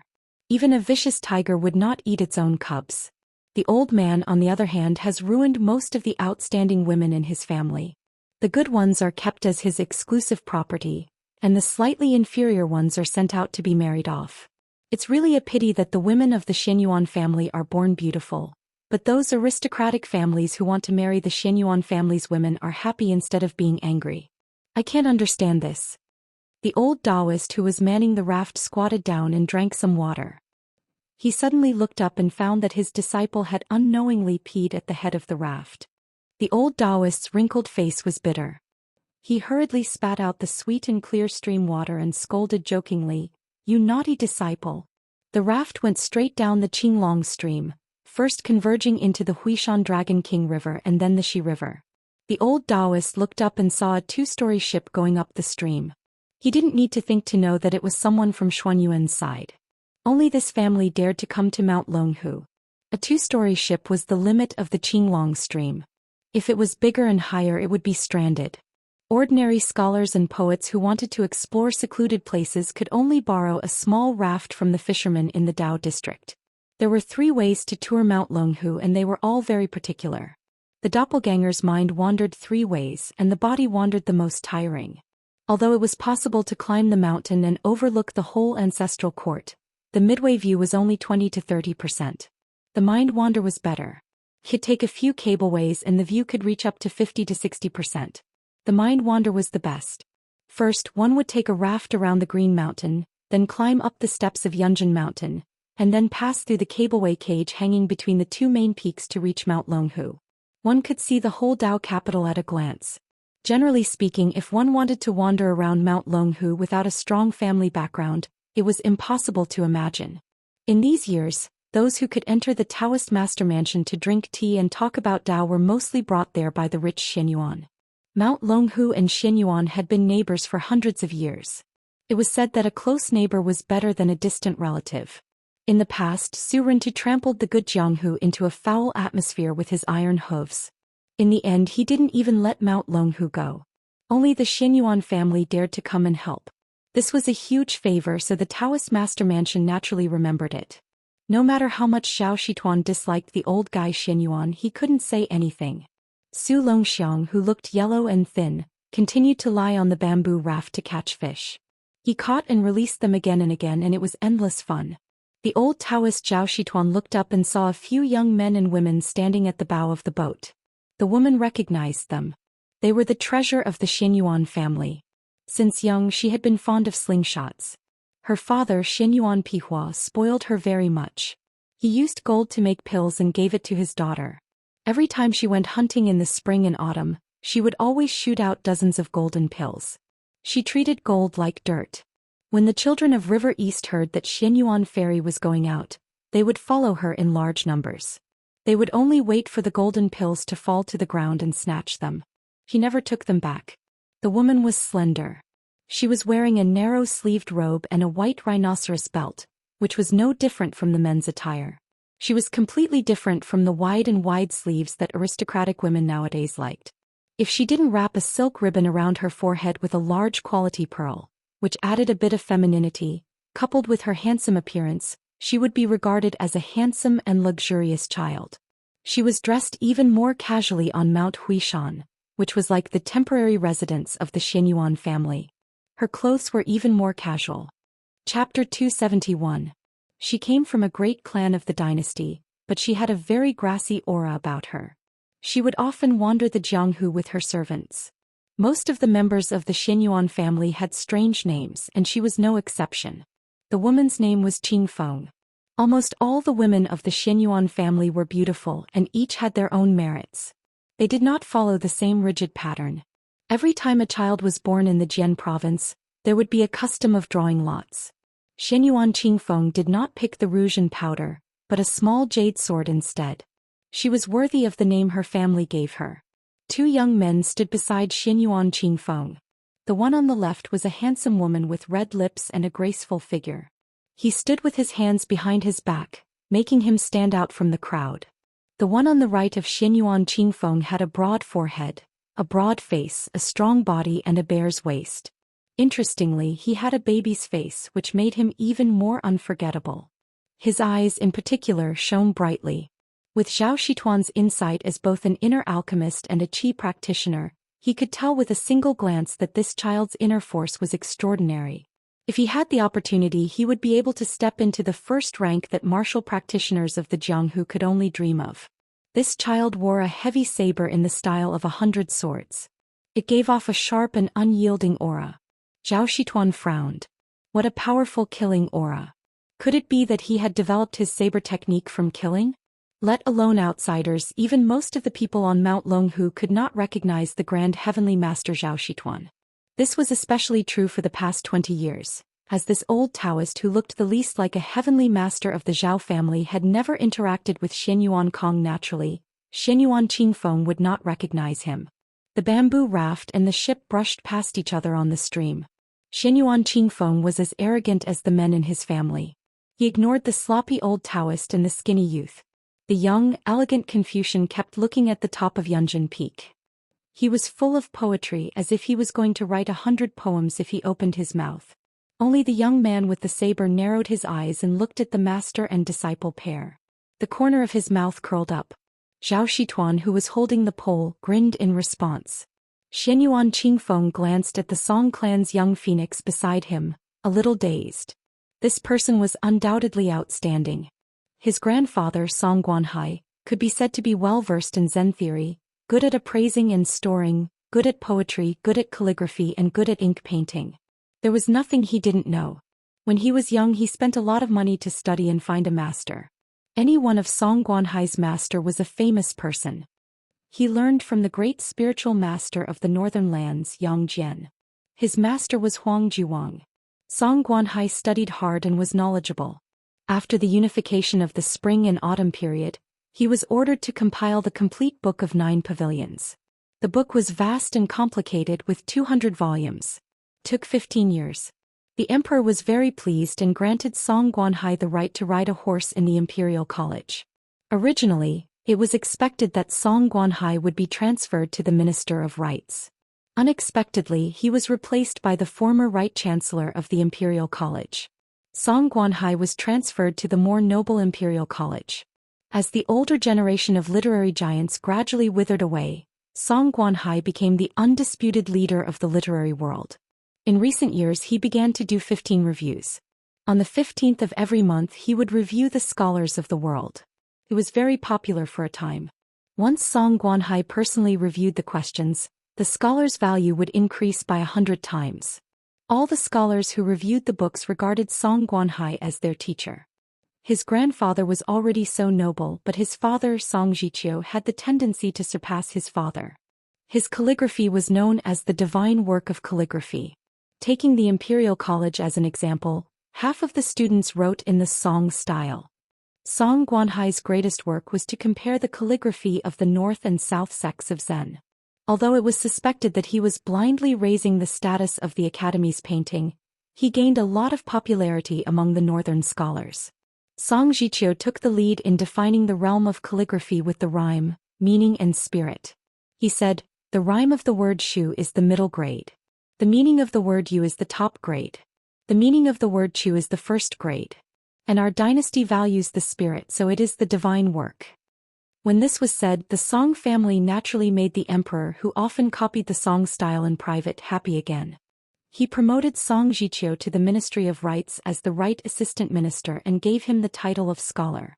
People couldn't help but think that if Song Guanhai could live for another 20 years, when Huanwen gave up the position of Left Chancellor, wouldn't the two chancellors of the Imperial College be in the pockets of the father and son of the Song family? The Song family had established themselves as a wealthy family in just 2 generations. With such a grandfather and father, how could this young phoenix of the Song family beside Xianyuan Qingfeng be a mediocre person? Xianyuan Qingfeng couldn't help but glance to the other side. If the young phoenix, Song Kelly, was the son of a first-class family, then the man of the same age with the blade was the other extreme. He was born poor in the marketplace and by chance he became a bandit. He unintentionally obtained half of a blade manual and self-taught himself. He had fought countless battles with his life hanging by a thread, but he managed to carve out a future for himself. Later he was chosen by a blade grandmaster and was accepted as his last disciple. However, his sect was destroyed soon after. He endured the humiliation and went into seclusion for 3 years, killing a second rank with his third rank strength and killing 62 people from his enemy's clan. He obtained a secret manual and his realm increased greatly, and his blade technique was close to perfection. Last year this person came to Mount Hui and stood in the snow for a day and a night to learn superior blade techniques. His family didn't allow him to, but he was allowed to stay on the mountain. He then practiced the blade alone at the 6-layered waterfall. His character was extremely cold and tenacious. Xianyuan Qingfeng couldn't say whether he was angry or happy about this person who was called ambitious by the great ancestor, but he couldn't bring himself to dislike him. He came to Mount Longhu this time to sightsee and relax, and also to catch a few rare spiritual beasts that were unique to Mount Longhu. With him around he could save a lot of effort. It was summer. Although Mount Longhu was cool and refreshing, the pampered Xianyuan Qingfeng still returned to the ship. Frogs in the well couldn't talk about the sea, And summer insects couldn't talk about the ice? The House of Bell and Cauldron food was not like this. Just like the northern Liang prince's mansion had a large lake where one could listen to the tide, this ship had 4 large barrels. They were filled with ice that was stored during the winter and would be taken out during the summer. The room was as cool as autumn. After Xianyuan Qingfeng sat down, he looked at the elegant Song Kelly and smiled. Young Master Song, you've escorted your master's coffin several thousand miles south. This is a good deed. Song Kelly shook his head. That's how it should be. The young man with the saber, who was sitting with his eyes closed, raised the corner of his mouth slightly. There was a hint of mockery in it. Xianyuan Qingfeng was born with a cold temperament. Even when he got along with Song Kelly, he didn't try to curry favor with him. He stopped the pleasantries and looked out the window at the beautiful scenery. For some reason he thought of a pair of bastards from a few years ago. He frowned slightly. He had long forgotten about those 2 bastards. It was just that he met Song Kelly, the son of an aristocratic family. Now he realized that one of the 2 bastards was even more beautiful than Song Kelly. 2 or 3 years ago, when he was traveling in Mianzhou, he met 2 shabbily dressed lechers at the lantern market. One of them was good-looking but very perverted. The other was unremarkable. Xianyuan Qingfeng only vaguely remembered that he had a funny wooden sword. They met on a narrow road in the Mianzhou lantern market. The beggar who looked like a human and dog blocked the road and refused to let her pass. His smile was very repulsive and his eyes were fixed on her chest. They started a verbal argument. She didn't expect the one with the wooden sword to be a madman. He called a dog by the roadside, "Dad," several times, then turned around and called her Mom. There was also an old man who was watching the fun. He was missing his front teeth, so when he opened his mouth his smile was very frivolous. Xianyuan Qingfeng had never suffered such humiliation before. He immediately ordered his servants to chase after them and beat them up several streets. His original intention was to break 6 of the dog's legs to vent his anger. However, he didn't expect the 2 bastards to be carried away by the old man with the missing front teeth. The most damnable thing was that before he disappeared he shouted, "Little girl, remember that my surname is Su. Just you wait, next time you see me, give me a rabbit-sucking brush." Xianyuan Qingfeng gritted his teeth and thought, "Su, don't let me meet you in Jianzhou." Chapter 272. Xianyuan Qingfeng's group entered Yunjin Mountain and chose a secluded path to search for spiritual items. Apart from the young phoenix of the Song family and the young man with the saber, the Xianyuan family also had a dozen or so elite retainers. Mount Longhu was the ancestral home of Taoism, so naturally no one dared to cause trouble here. Xianyuan Qingfeng was born in a martial arts family, so his foundation was not bad. However, it was still difficult for him to walk along the rocky beach. Song Kelly, the well-read Confucian scholar, was unexpectedly relaxed and leisurely. He stepped on the rocks and crossed the stream with great agility, as if he had returned to his original state after practicing superior internal strength. This made the young sabersman stop looking down on him and carefully observe him with cold eyes. They walked for 4 hours before they realized it. Xianyuan Qingfeng was looking for 3 spiritual items. First, the giant salamander. Giant salamanders weren't rare, but the horns on the forehead were. The second was the red-backed salamander, and the third was the black-footed snow civet. The latter 2 were relatively easy to find, but the giant salamander was hard to find. According to the ancient books, the salamander would grow horns if it lived for 100 years, and in another 500 years, it would transform into a mountain flood dragon. Xianyuan Qingfeng didn't expect to find it in one go, but she had already searched the mountain dozens of times. While resting on a rock, Song Kelly looked at the sky and smiled. "Miss Xianyuan, if we don't go back now, we'll have to spend the night on the mountain." Xianyuan Qingfeng nodded.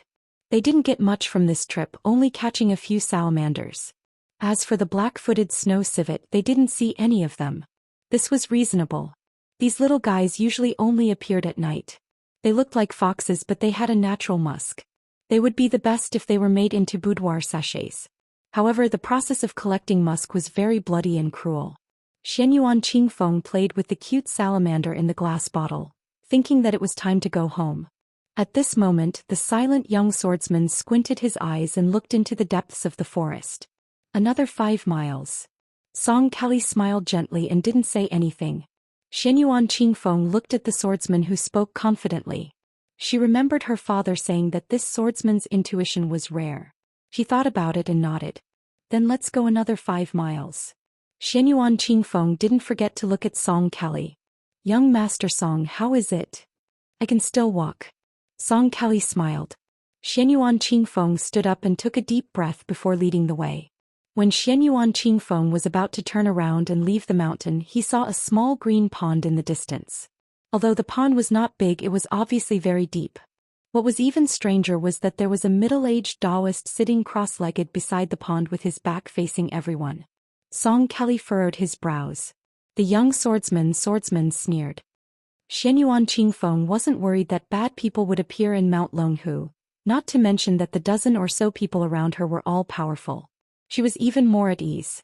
She lightly leaped over a few large rocks in the stream and came to a stop near the small pond. Only then did she see that the Taoist wearing the Mount Longhu Taoist robe had an ordinary face. The robe was sewn and could only be considered simple and clean. It wasn't the humble yellow and purple that could best show off the identity of the Taoist master's residence. Xianyuan Qingfeng was meticulous. When she leaped onto the blue stone with the clear spring, she deliberately increased her pace. However, the middle-aged Taoist didn't notice it immediately. The Taoist was focused on the pond. He held a bamboo fishing rod in his hand as if he was fishing. The bamboo pole was long enough to sink into the pond. It wasn't like those distinguished scholars who were deliberately mystifying. Xianyuan Qingfeng was really tired of those scholars who fished for fame. If this Daoist threw out his fishing rod but didn't have any bait, with Miss Xuanyuan's temperament, she would definitely give him a good beating. There was a bamboo basket next to the Taoist, in which several fragrant vermilion fruits were placed. Xianyuan Qingfeng smiled. Did I disturb your fishing? The middle-aged Taoist smiled and shook his head. Don't worry. You won't disturb the fish I'm trying to catch. Song Kelly glanced around and sat down before asking in a warm voice, May I know what you're using as bait? How deep is this pond? The young swordsman was already holding the handle of his sword. Even Xianyuan Qingfeng could sense the killing intent of this boorish man, who was expected to compete with Gu Jiantang in the future. He was always straightforward when he set his mind on something. He was like this when he went to Mount Hui, and he was still like this when he met her. Xianyuan Qingfeng couldn't do anything about it.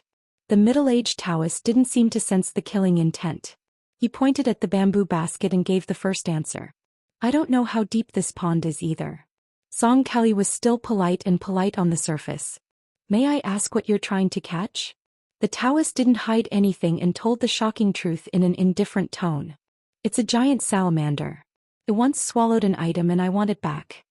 Xianyuan Qingfeng asked tentatively, Are you trying to catch that giant salamander? The middle-aged Daoist was truly ignorant of worldly affairs. He nodded and said, Yes. The young swordsman sneered. He was also straightforward and was about to draw his sword. He didn't draw his sword, but once he did, there would be blood. He didn't care if the Taoist sensed his killing intent. I have a sword which head in the world can't be cut off. The Taoist sighed and put down the bamboo pole. He glanced at the bamboo basket and turned to smile. I can't catch it this year. There are a few fruits left. If you don't think they're dirty, they can satisfy your hunger and thirst. Song Kelly smiled but didn't say anything. The young swordsman, who had inexplicably loosened his grip, casually sat down and grabbed a wild fruit, handing it to Xianyuan Qingfeng first. She shook her head, so he directly tossed it into his mouth. There were still 3 or 4 left in the basket, so he swallowed them all. The middle-aged Taoist smiled. Xianyuan Qingfeng asked, Which Taoist temple do you cultivate in? The Taoist shook his head. I'm like a lonely ghost. I don't have a place to stay. Fortunately, the Taoist ancestral court can accommodate me. Song Kelly suddenly asked, There's something I don't understand. Please enlighten me. The middle-aged Taoist nodded. Please. Song Kelly waved his sleeves and sat down as if he wanted to discuss Taoism with the Taoist. He said in a deep voice, My father once said that Buddhism is gold, Taoism is jade, and Confucianism is food. Although gold and jade are expensive, they don't make a lot of money. However, the world is like a person's body. One can't go without food for a day. The middle-aged Taoist interrupted in an old-fashioned tone. It's okay to go without food for a day. You won't starve to death. Xianyuan Qingfeng was dumbstruck and he was greatly disappointed. How could there be such an unreasonable debate? The Daoist priest's immortal bearing that was born from fishing for the great flood dragon salamander in the deep mountains was completely swept away. The swordsman laughed. Song Kelly was good at maintaining his composure and wasn't angry at all. Fortunately, the Taoist added, "But if you go without food for a long time, something will happen." Song Kelly continued calmly. "My father admits that there's a difference between good and evil, but denies that there's a difference between the three sections. What do you think?" The middle-aged Taoist nodded. "Good." Song Kelly's face became more serious. "But my father is afraid of the undecided struggle between righteousness and profit. He only dares to publicly say that the three sects' purpose is to find a way out for the people. He says that Confucianism can't be Confucianism, Buddhism can't be Buddhism, and immortals can't be immortals if they don't follow this path. Regardless of the three sects, as long as you do good deeds and are loyal to humanity, you won't be far from the Great Way." Chapter 273. The Taoist priest smiled and said, "A gentleman does not stand under a collapsing wall." This was what Teacher Zhang said 2,000 years ago. "It's not easy for your father to have such foresight and courage. I believe that if a man can correct his body and mind and gather true spirit, he can nurture great talents and virtues. As for where his roots lie, it doesn't matter if it's on the side of Confucianism, Buddhism or my Taoism. However, since Taoism is led by the word Dao, no matter how long it's been, the later generations will have an innate advantage. As for the sage book written by Teacher Zhang's disciple, it can be said that it's reasonable, but it's unavoidable that it's scholarly. It's a good thing to set rules, but it's also a cage. There's no doubt that Teacher Zhang is a sage. However, no matter how high one's status is, there's still a sect bias. If I was born 2,000 years earlier, I would have boldly said to him, 'Teacher Zhang thinks his words are rash, but I think it's wonderful.'" Not to mention Song Kelly and Xianyuan Qingfeng, even the young swordsman who had never touched a book in his life was dumbfounded. This Taoist priest looked to be in his 40s, but his tone could stuff the whole world into his mouth. Teacher Zhang had already explained everything 2,000 years ago, but this Taoist priest had almost left no room for discussion today. Song Kelly stood up and bowed respectfully. However, no one knew what this young master of the Song family was thinking. Xianyuan Qingfeng said goodbye and led the way. After walking a distance, she subconsciously turned her head to look. The Taoist priest, who should be average in martial arts but frightening in his words, still did not move. When everyone was far away, the middle-aged Taoist priest shook his wrist and the fishing line was dragged up into the sky. There was no end to it. The hook had not been seen for a long time. How long was this fishing line? 1,000 feet? 2,000 feet?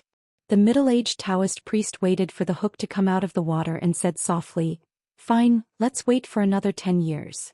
The bamboo raft entered the Dragon King River from the Green Dragon Stream. The river was turbulent, but the bamboo raft was still stable. The old Taoist Zhou Xian only brought his disciple out to see the scenery of the Xi River. Su Longxiang squatted on the raft and was no longer as afraid of water as before. The old Taoist priest was very pleased. Huang Man, was born in the Vajra realm, which was rare in the world. Compared to the young leader of Wudong, Hong Shixiang, who was born with one more heart aperture, he was born with one less heart aperture. His disciple Huang Man was born with one less heart aperture. He did not have to worry about the heart aperture, which was said in the Taoist scripture, "If you don't understand longevity for years, your heart aperture will be filled with yellow dust." Therefore the old Taoist priest taught Su Longxiang the spring and autumn dream, which was the most suitable way to teach.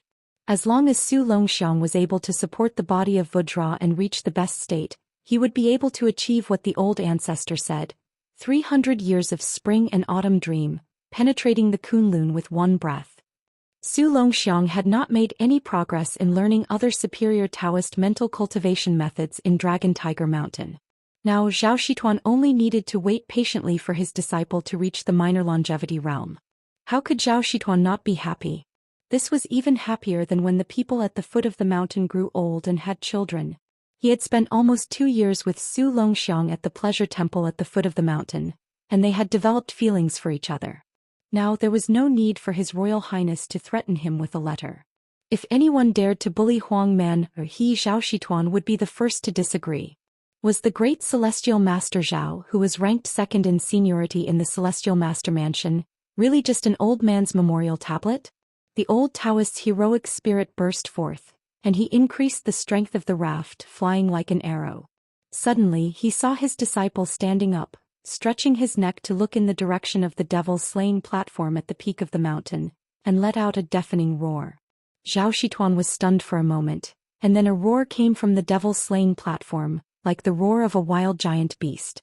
The old Taoist was stunned for a moment, and then he clapped his hands and laughed. Good, good, good. You are indeed my disciple to be able to have a telepathic connection with the black tiger under Qi Xuanzhen's mount. It's true that a mountain cannot have two tigers. Su Longxiang looked like he was about to jump off the raft and dash across the river. Zhou Xian hurriedly shouted, "Disciple, don't rush, don't rush." If Su Longxiang had just come up the mountain, he would have jumped into the river without a care and fought to his heart's content with the beast. When he was young, he had torn apart several tigers, leopards, and bears alive. His strength was amazing, and those fierce generals who killed generals and captured flags on the battlefield were ashamed of their inferiority. However, at this time the old Taoist stopped him, and the idiot actually stopped. But he was still dissatisfied, and he turned his head to glare at the old Taoist. He held his breath and squatted beside the raft in a daze. The old Taoist was in a good mood, as if he was drinking wine.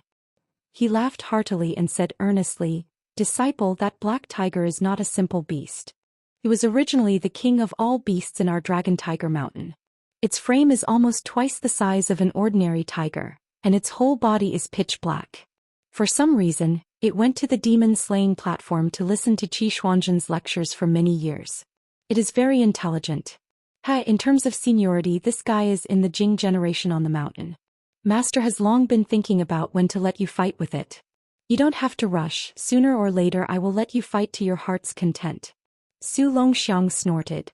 Probably because of the mention of the black tiger under Qi Xuanzhen, Zhou Xian's thoughts drifted away. He said softly, "Disciple, Master is telling you some secrets, and I feel uncomfortable if I don't tell you. From my perspective, there are very few Taoist immortals in the current generation. If not for Wudong's Hong Shixiang and Wang Zhongluo's departure, there would be even fewer of them. To Dragon Tiger Mountain, one family has been dominant for too long. It is inevitable that the younger generation will mistakenly think that they are the best in the world, and that is not a good thing. Let me calculate. Of course my brother is one, and Danxia can also be counted as one. Zhao Danping is too smart, and she can't wait to calculate everything, which will damage her luck. Bai Yu and Xianxia are both strange. One is like Master's father and the other is like Lu Dongxian. I believe that there will be no problem for them to become immortals in the future, but they still need time. As for the rest of the Jing generation, they are all uncertain. The few with the surname Zhao in the Taoist master's residence will not be able to take on big responsibilities in the future. In the Northern Orthodoxy there are still 2 rogue immortals, but they are already so old, who knows when they will pass away. In the end there are only these few left. I can count them with one hand. How tragic, they are far inferior to Buddhism." God knows if Su Longxiang was listening, but Zhou Xian did not care. He turned the raft back and looked at the continuous mountain range. Suddenly he smiled and said slowly with pride, "That is not a problem. Dragon Tiger Mountain still has a land immortal guarding the mountain." Su Longxiang tilted his head. Zhou Xian saw that there was a listener for the first time. He stroked his beard and smiled. 60 years ago, people only knew of my father and Qi Xuanzhen, but they did not know that there are immortals above immortals. The old Taoist wanted to keep them in suspense, but when he saw his disciple lowering his head to continue catching fish, he smiled and quickly said, "However, I can't say for sure how this immortal is. I only remember that when I was young I went to the mountains to pick herbs and met a middle-aged Taoist. Later on, Qi Xuanzhen had already immortalized for more than 20 years. When I met that Taoist again, he did not seem to have aged at all. I was very curious, so I asked your ancestor. Do you know what your ancestor said? Your ancestor said that he met this person several times when he was young. Disciple, think about it, how old is he? Wudong's Song Jiming has lived for 150 years and is known as the oldest person in the world. I conservatively estimate that the Taoist in the mountain is even older.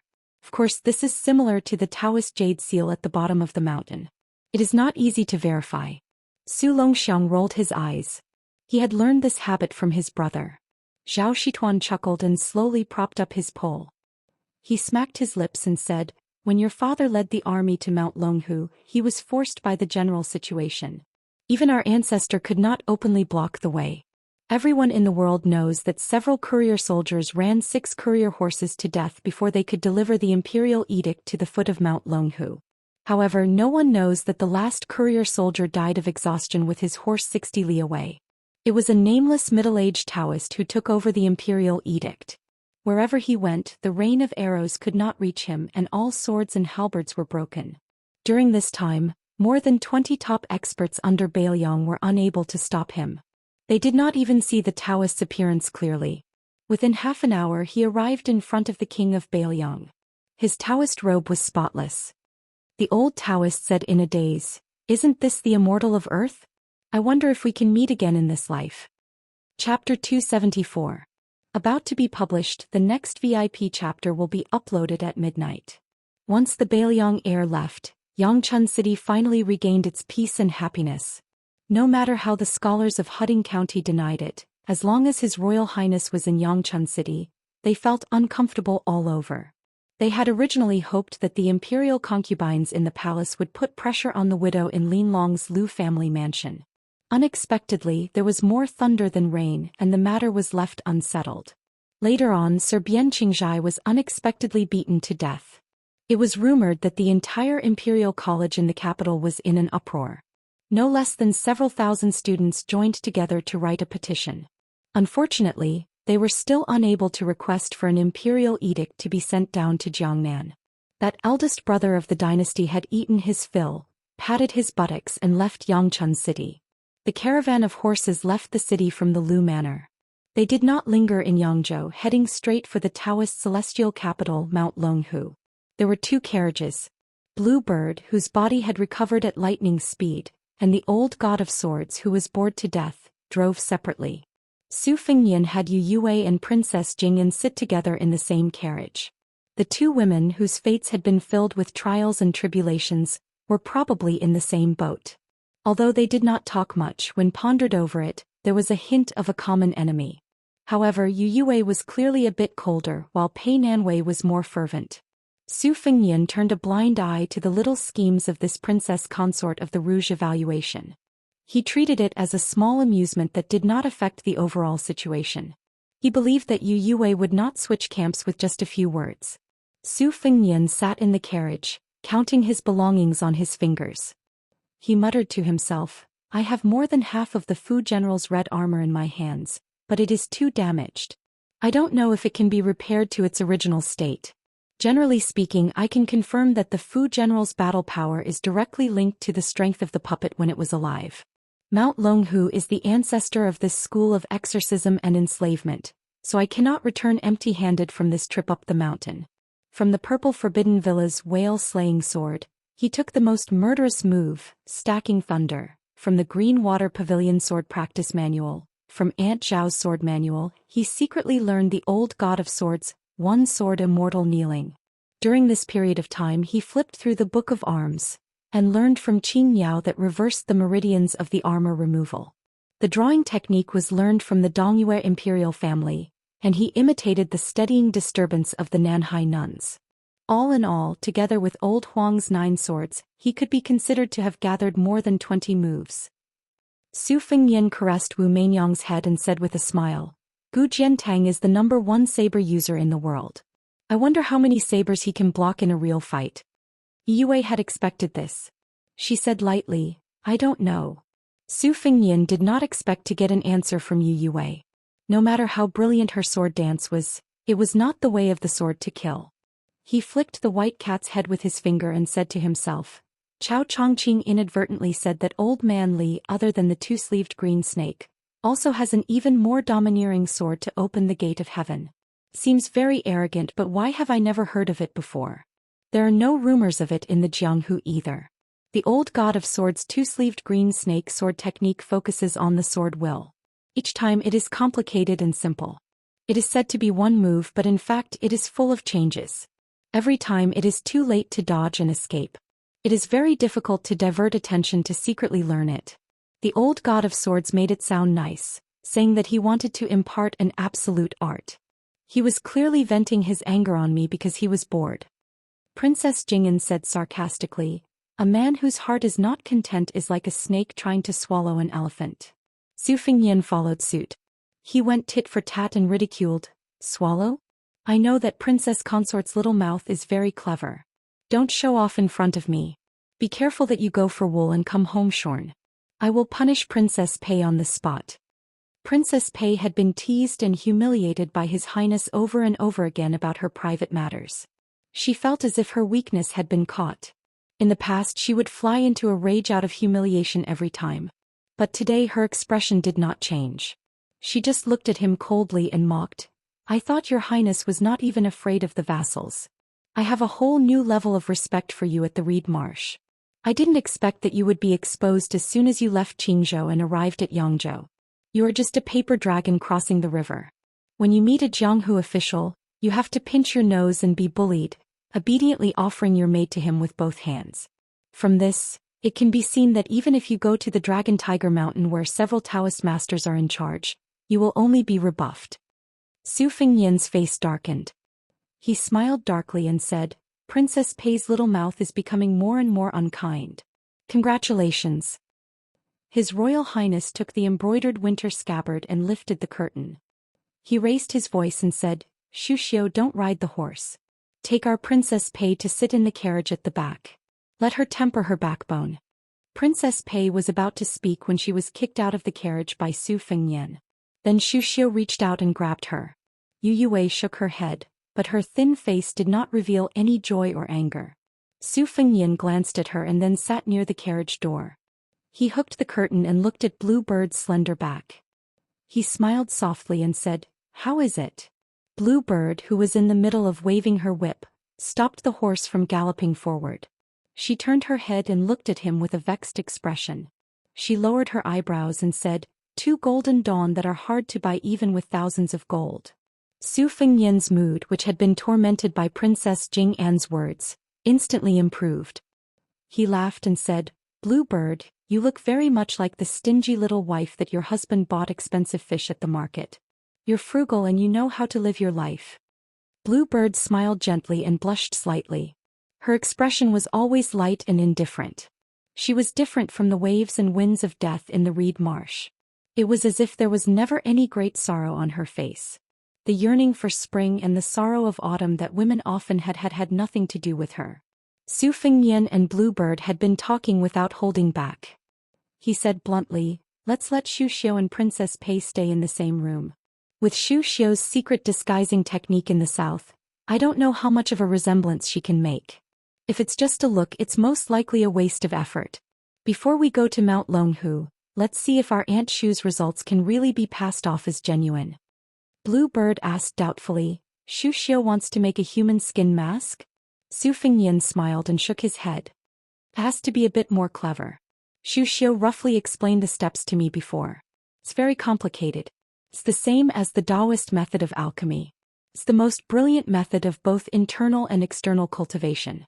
If she wants to succeed, Xu Xiu will have to suffer a lot. However, only through suffering can one rise above others. This saying is most appropriate for Xu Xiu. If she succeeds by luck, she will become one of the few official consorts in the dynasty. With Xu Xiu's personality, she will fight for this kind of opportunity even if it means her life." Blue Bird asked softly and carefully, "King of Jing'an is an old fox. He's the most treacherous and ruthless person in the world. How could he not recognize it?" Su Fengyan nodded and said, "The lecherous heir Zhao Sun might not be able to see through it, but his old man Zhao Heng would definitely be able to see through it with just a few glances. Thus, I had to first write a letter to test the waters and simply reveal the truth. If the Prince of Jing'an's estate is willing to accept the fake princess consort and put her up as a memorial archway to ensure that they won't lose face, then everyone will be happy. If they aren't willing, then it's also within reason. I'll just treat it as having Zhou Xian discipline Princess Consort Pei, then I won't lose anything. Putting aside the fact that I took the risk of keeping the good-looking but useless Princess Consort Jing'an, this woman still doesn't know what's good for her and comes to poke at me every few days." Blue Bird still couldn't believe that the Jing'an Palace would accept such an absurd arrangement. Would they allow a fake consort to take over the turtle dove's nest? King of Jing'an Zhao Heng had always been scolded by His Royal Highness as a narrow-minded and jealous woman. Could he endure it? Su Fengnian could see the incredulity on Bluebird's face. He smiled and said, "Just treat it as a gamble." Su Fengnian heard the cry of the green and white Luan and lifted the curtain of the carriage. The handsome spirit bird instantly pierced inside. His Royal Highness held up his arm to stop the bird. His right hand took out a section of a jade tube and took out the secret letter. After reading it, he handed it over to Yu Yue. The latter read it carefully. She raised her head and said, "The Imperial Court wants to change the system of prefectures and counties to the system of roads. The world will be divided into 16 roads." Su Fengnian smiled and asked, "Tell me what you think." Yu Yue thought for a moment and then said softly, "After the 8 kingdoms were pacified, the territory of the dynasty expanded several times. Now there are more than 1,800 prefectures and counties. The large prefectures that were originally set up to accommodate the old 8 kingdoms could easily become vassal towns. It is indeed difficult for the central government of the empire to control them. From the letter it seems that everything will be messed up. There will be a new system of 16 roads and 76 prefectures. The large prefectures will be split into several smaller prefectures, and the large prefectures will all be raised to prefectures. The changes to the foundation of the 1,800 counties will be relatively small." Su Fengnian said calmly, "I heard from Su Xiao that Grand Secretary Zhang Julu has been waiting for this day for almost 20 years. Yu Yue frowned and said, "But the prefectures and counties will become level 4. Isn't the empire afraid that the decree will be blocked? If it is to reduce the vassal states, isn't the price a bit too high?" Su Fengnian shook his head and said, "It's not that simple. Except for the 7 vassal states including Su Xiao, the rest of the prefectures and supervisors will be changed every 4 or 6 years. However, the decree has not been issued yet. After about 3 or 4 years, when the situation is more or less stable, it will be Zhang Julu's turn." Su Fengnian pointed at the secret letter and sneered, "Don't forget that in addition to the road system, the Imperial Court has also taken action against both Buddhism and Taoism. In the past, the management of Buddhism was not strict and only set up the Zhongxian Bureau in the Honglu Temple of the Ministry of Rites to manage the monks and appoint the 3 principals. In the future there will be the position of head monk. It is just that I don't know which monk has the qualifications to be the first head of the world's monks. I guess Yang Taisui may not be willing to show up. As for Taoism, the Imperial Court has a longer reach. All the disciples of Taoism will be tested and divided into 11 levels. Except for the Taoist mansion, which is the only exception, all the Taoists in the world will be promoted under this framework.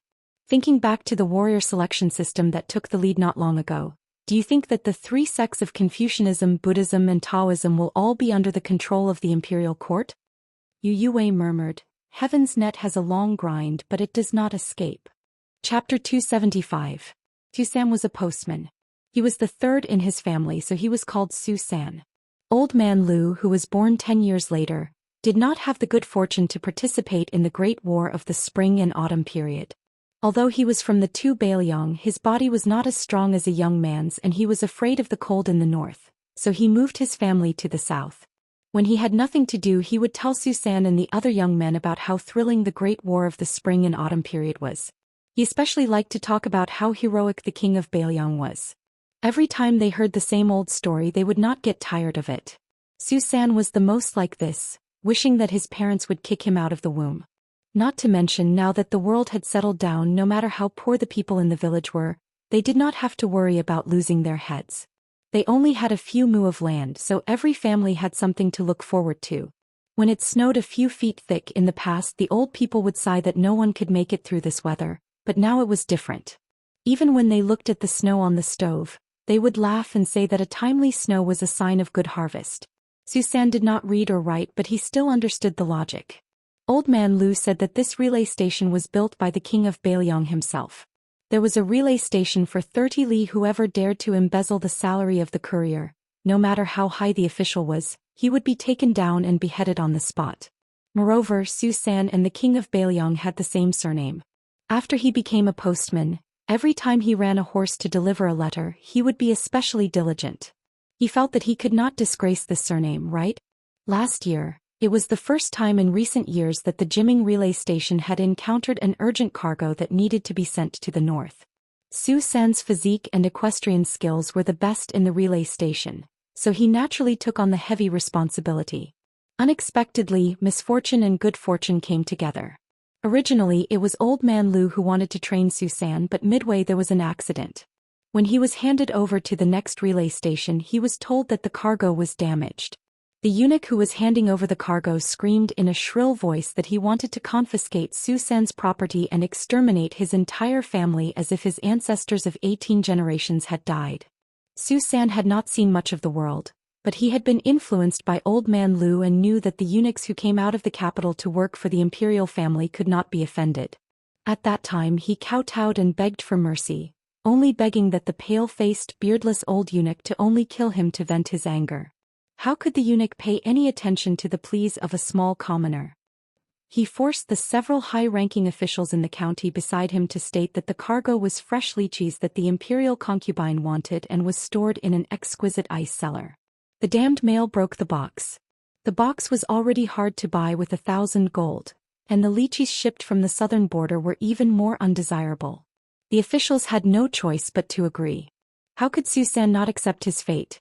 But for some reason the sound of horse hooves thundering could be heard, and a few hundred soldiers in bright armor escorted a general to the relay station. Seeing the situation, he pulled out his Baoyong saber and chopped off the eunuch's head. The general had Zhou Xian stand up, and then turned to the county government officials beside him who were all silent like cicadas in winter. He asked with a smile, "Do you deserve to die for killing a courier?" The officials had said that he deserved to die twice in a day. Zhou Xian, who had narrowly escaped death, finally found out that the general was the king of Baoyong. Zhou Xian's face was pale, but he still urged his horse to gallop forward without a care for anything else. He had long since run out of sweat and his lips were cracked, leaving only traces of blood. His eyes could not see the road clearly and he did not know how long the courier horse could last. Last night, Old Man Lu was greatly startled when he arrived at the Chicken Cry relay station with a rush of 800 li. It should be known that the robust courier who delivered the documents from the palace had only just arrived at the relay station when he said, "By imperial decree, deliver it to Mount Longhu for the Great Pillar State," before he died of exhaustion and fell off his horse. Old Man Lu looked around.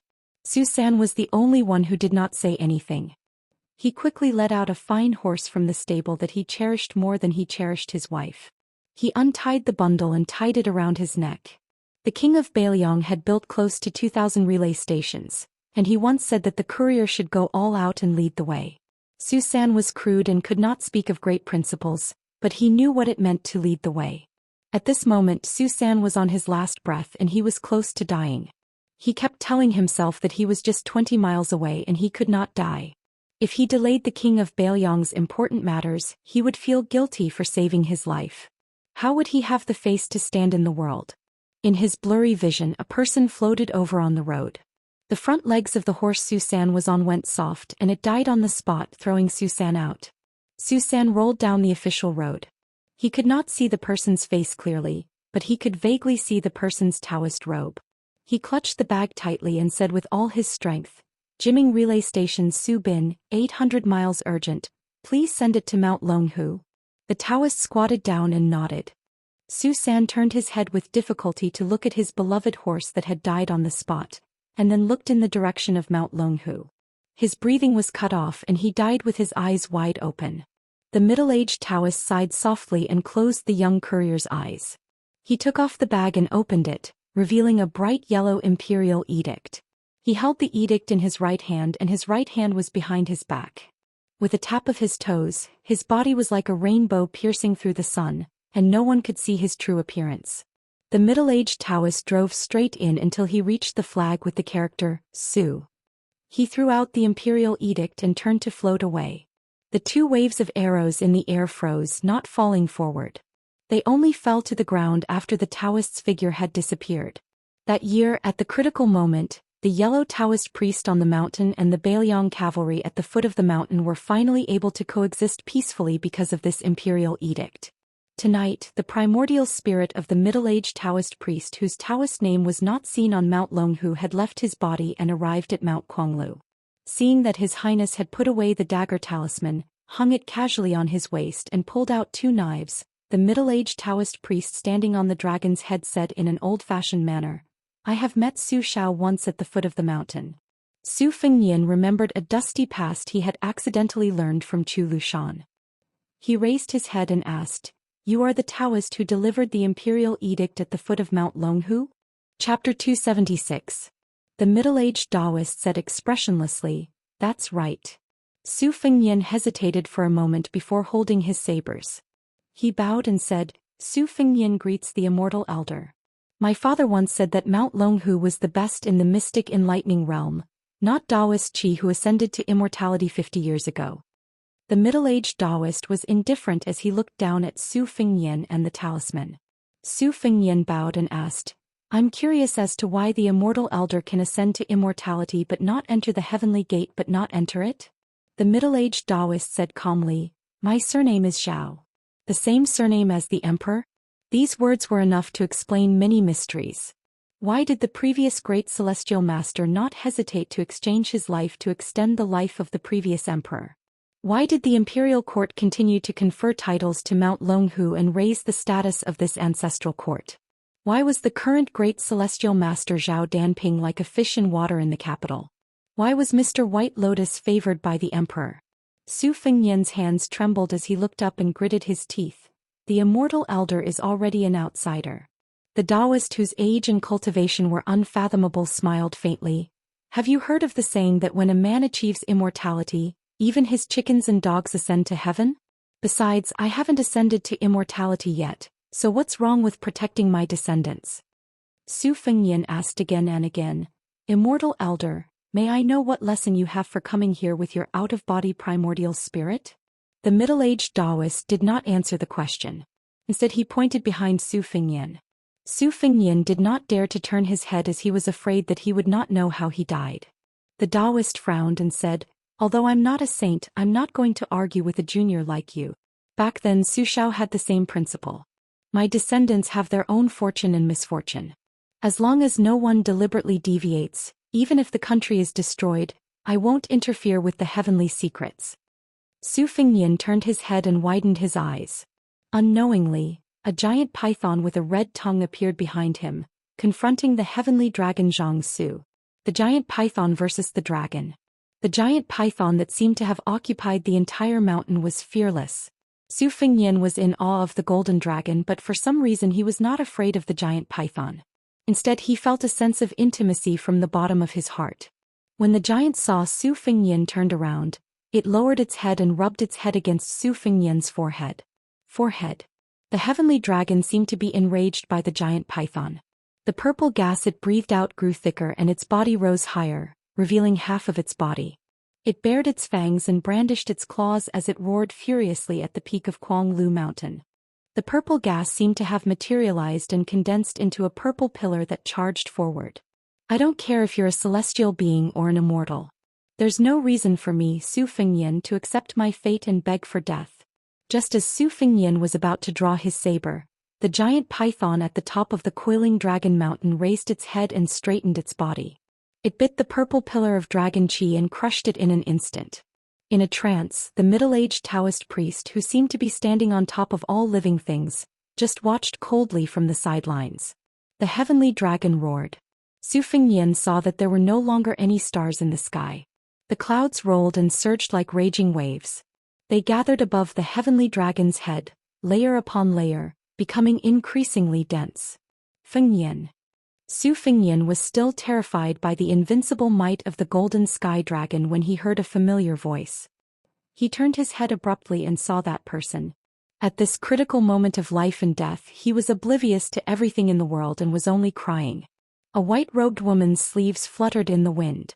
She had once taken her sword out of the sword tomb. She had once played the fish dragon drum in white clothes. She had once punished him by holding a book against the wall.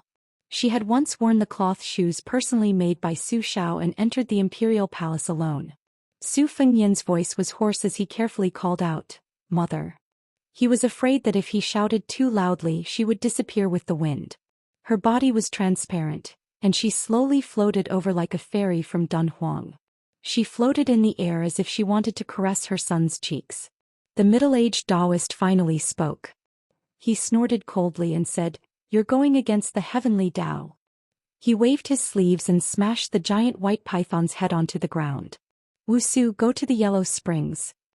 He waved his sleeves again and a strong wind blew. The white-robed woman who was only a few feet away from Su Fengyan retreated with the wind. The woman raised her head and sneered, "Zhao Huangchao, why didn't you enter the heavenly gate?" Su Fengyan saw his mother's body gradually becoming blurry, turning into a stream of light and dissipating. He was completely mad. His eyes were red as he stretched out his hand to grab her. The middle-aged Daoist was, after all, a well-deserved Earth Immortal. She, who had already defied the heavenly Tao, moved forward with difficulty and allowed her soul to dissipate. She stretched out her hand and held Su Fengyan's hand. The middle-aged Daoist's vast Daoist chi poured down from the sky. He raised his palm and said angrily, "The heavenly Tao is majestic. Demons retreat." Instantly, thunder rumbled. The Daoist slammed his palm down. The Daoist carried out justice on behalf of the heavens. The white-robed woman, from her feet to her waist, slowly disappeared like dust along with the giant python.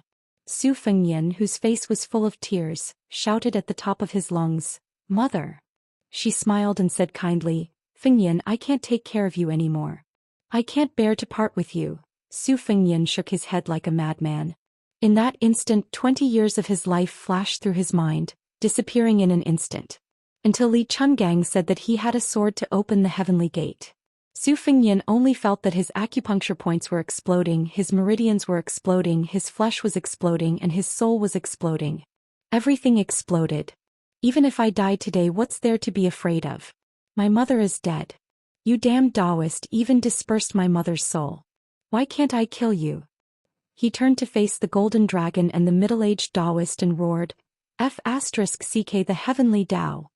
I have a blade that can slay the dragon." Su Fengyan didn't have a blade in his hand.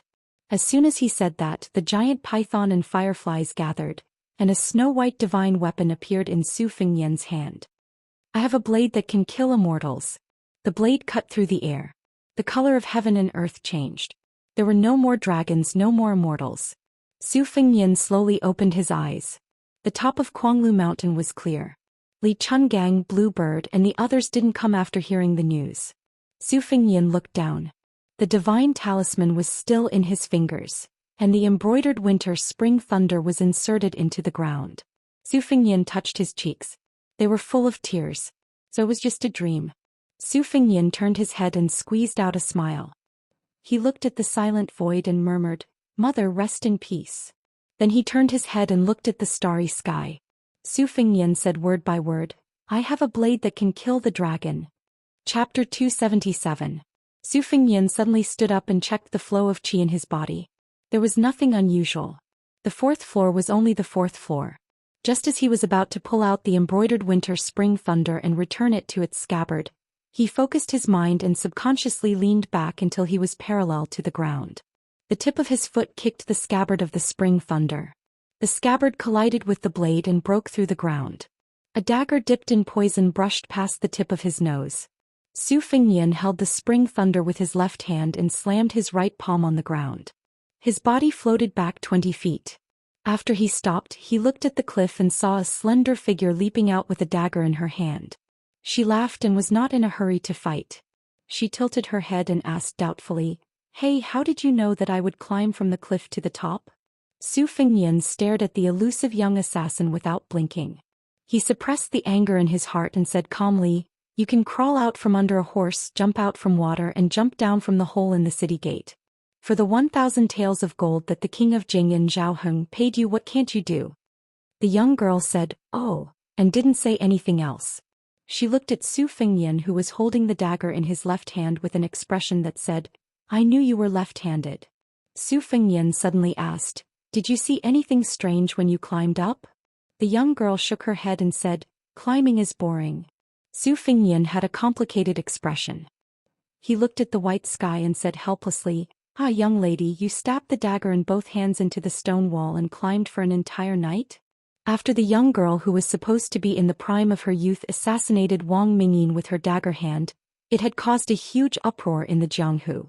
The target of the assassination was the 11th in the world who had been famous for 20 years. This news was even more shocking than a certain beauty and a certain young master. In the Jianghu, the most powerful aphrodisiacs were always secret manuals, women, and fame. There was an endless stream of people chasing after them, especially the latter. Otherwise, how could there be so many martial artists in the Eastern Sea Martial Emperor city who desperately wanted to climb up the city gate tower? Being able to go up to the second floor was enough to ensure that one would not have to worry about wealth and glory for the rest of his life. It was not that Su Fengnian had never offered her 2,000 or 3,000 taels of gold, but she had never paid attention to him. What could he do? This time he thought that he had the old god of swords Li Chungang and the others to protect him, and in front of him was a natural barrier so he could have a peaceful night. Who would have thought that even the sword cliff could not stop Miss Hehe? Su Fengnian could not understand. Was she really after the reward of 1,000 taels of gold? Or was there some unknown irreconcilable enmity? She tilted her head in another direction and asked, "Hey, why don't you call your lackeys to protect you?" Su Fengnian said bitterly, "If I had shouted, wouldn't you have fought with your life on the line? Isn't it because I want to see if I can bury the hatchet with Miss Hehe?" She shook her head and said seriously, "No need, you can shout it. At worst, after I stab you to death, I'll jump off the cliff. Wealth and honor are up to fate and life and death are up to the heavens." Su Fengnian smiled bitterly. "No leeway." The girl nodded her head heavily. Su Fengnian squinted his eyes and looked at the sky. The sun was rising and he exhaled. He pointed behind the girl and said with a smile, "Because of the angle of the light, the sword cliff waterfall will turn into a golden yellow color. Why don't we enjoy the scenery before fighting?" She did not make a sound and kept facing Su Fengnian. She slowly retreated and stopped at the edge of the cliff. From the corner of her eyes she really saw a golden silk hanging down from the sword cliff. The scenery was gorgeous and charming. Su Fengnian was in a dilemma. In the end he gave up the idea of running away. He walked to the edge of the cliff and enjoyed the scenery together. Miss Hehe habitually said hello as a greeting. She asked, "Why are you crying?" Su Fengnian said calmly, "I had a dream. I dreamed of my mother. It's up to you to believe it or not." He thought that he was destined to get no response. He did not expect that the girl would make a sound of acknowledgement. She emphasized it with an inexplicable tremble. She squatted down and held the dagger in her mouth. She held her cheeks with both hands and muttered to herself, "Is your mother beautiful?" Su Fengnian smiled. The girl killer's mouth slightly curled up. She said vaguely, "You are so beautiful. Your mother must be even more beautiful." She slowly got up. One of her arms drooped down and a dagger fell out. She smiled. No matter how one looked at it, there was a bloody coldness. Su Fengnian was facing a formidable enemy. He cursed in his heart. This girl turned hostile just like that. He really had to find a chance to kill her. Otherwise, even with Li Chungang accompanying him, it was hard to guarantee that she would not succeed. His head was only worth 1,000 taels of gold. Just thinking about it made him angry. Miss Hehe was indeed Miss Hehe. Every time she grasped the opportunity to kill someone, her actions were strange and unpredictable. She stared at Su Fengnian and said, "Today I will not kill you. I will go back to the foot of the mountain. How about it?" Su Fengnian said without hesitation, "Okay. But if you trust me, I can promise not to let the old god of swords and the others kill you. Miss Hehe, you can walk down the mountain easily." She looked at His Royal Highness as if she was looking at an idiot. She said, "Not killing me does not mean you cannot capture me. Do you think I am that stupid Princess Jing-en? You have a useless but not a brain." Su Fengnian laughed knowingly. To be honest, if it were not for the fact that they had to separate life and death, he really wanted to have a heart-to-heart talk with her. He wanted to know who had taught such a wonderful person.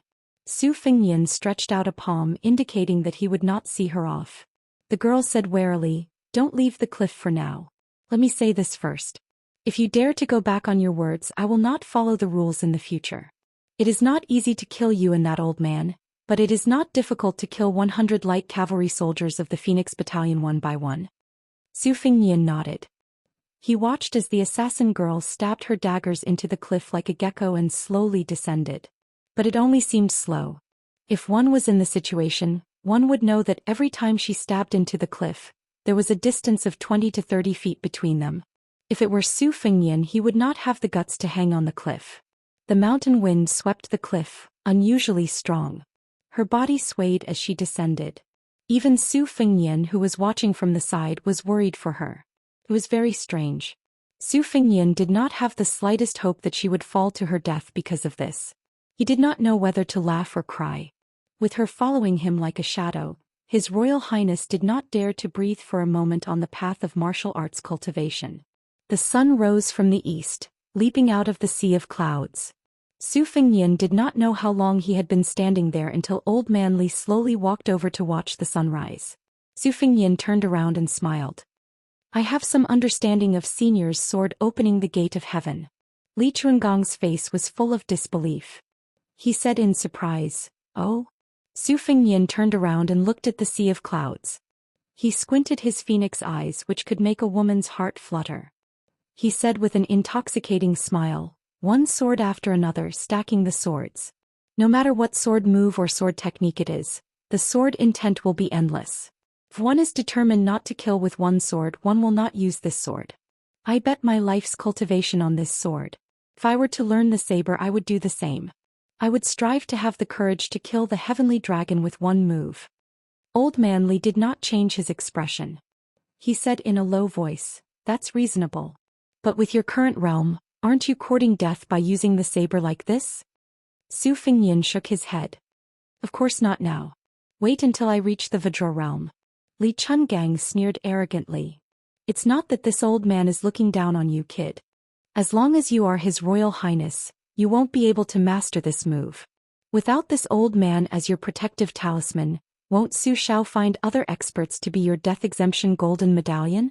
If you have nothing to fear, how can you achieve the realm in the midst of danger? Su Fengnian said calmly, As long as I reach the Vajra realm and return to Bailiang, I'll immediately enter Beimang alone.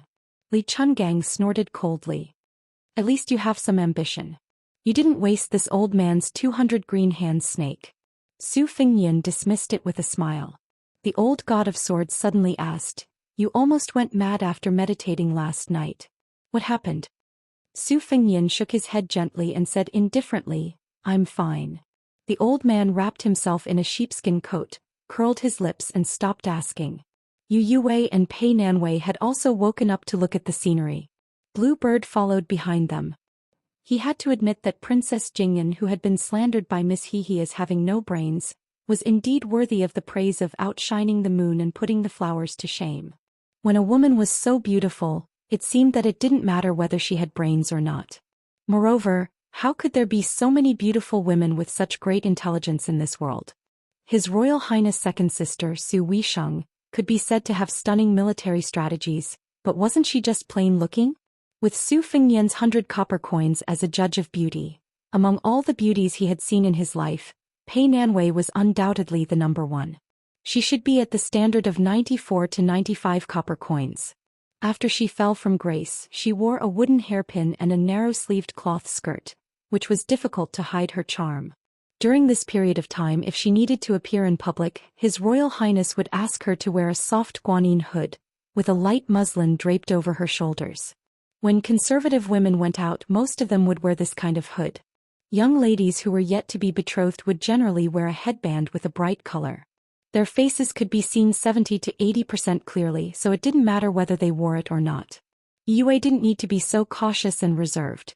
She wore a well-styled brocade with large sleeves, exquisite embroidery, and a pair of brocade boots full of the style of the western regions. In terms of appearance, she naturally lost 2 or 3 copper coins to Pei Nanwei, whose skin was publicly recognized as whiter than snow. However, Yu Yue's bosom was as small as the mountains. As long as one had the hobby of playing with the peeled lychee meat on their chest, no one would not submit under her skirt. On this trip out of Bailiang, intentionally or unintentionally, he discussed some court politics with Yu Yue. Perhaps it was because she was born in a family of officials and had been influenced by what she saw and heard since she was young, but she was always able to reveal a rather extraordinary view. Su Fengnian returned the embroidered winter and spring thunder to its sheath and hung it around his waist again. He walked straight back to the Phoenix Battalion's camp. Yu Yue and Pei Nanwei stood together, looking at the gorgeous sky with blurred eyes. And beneath their feet, on a cliff that looked like it had been cut by an immortal's sword, a young girl held the hilt of a knife with one hand. Her body swayed like a stubborn blade of grass between the cracks of the wind. She, who was neither above nor below the ground, stared blankly at the morning glow. She didn't laugh. She just stood there in a daze. Chapter 278. The Chong, an escort agency, was neither too big nor too small in the eyes of Jianghu, which was said to be a province without escorts. It was good that the old escorts and the young escorts were well matched. There were only 50 to 60 of them.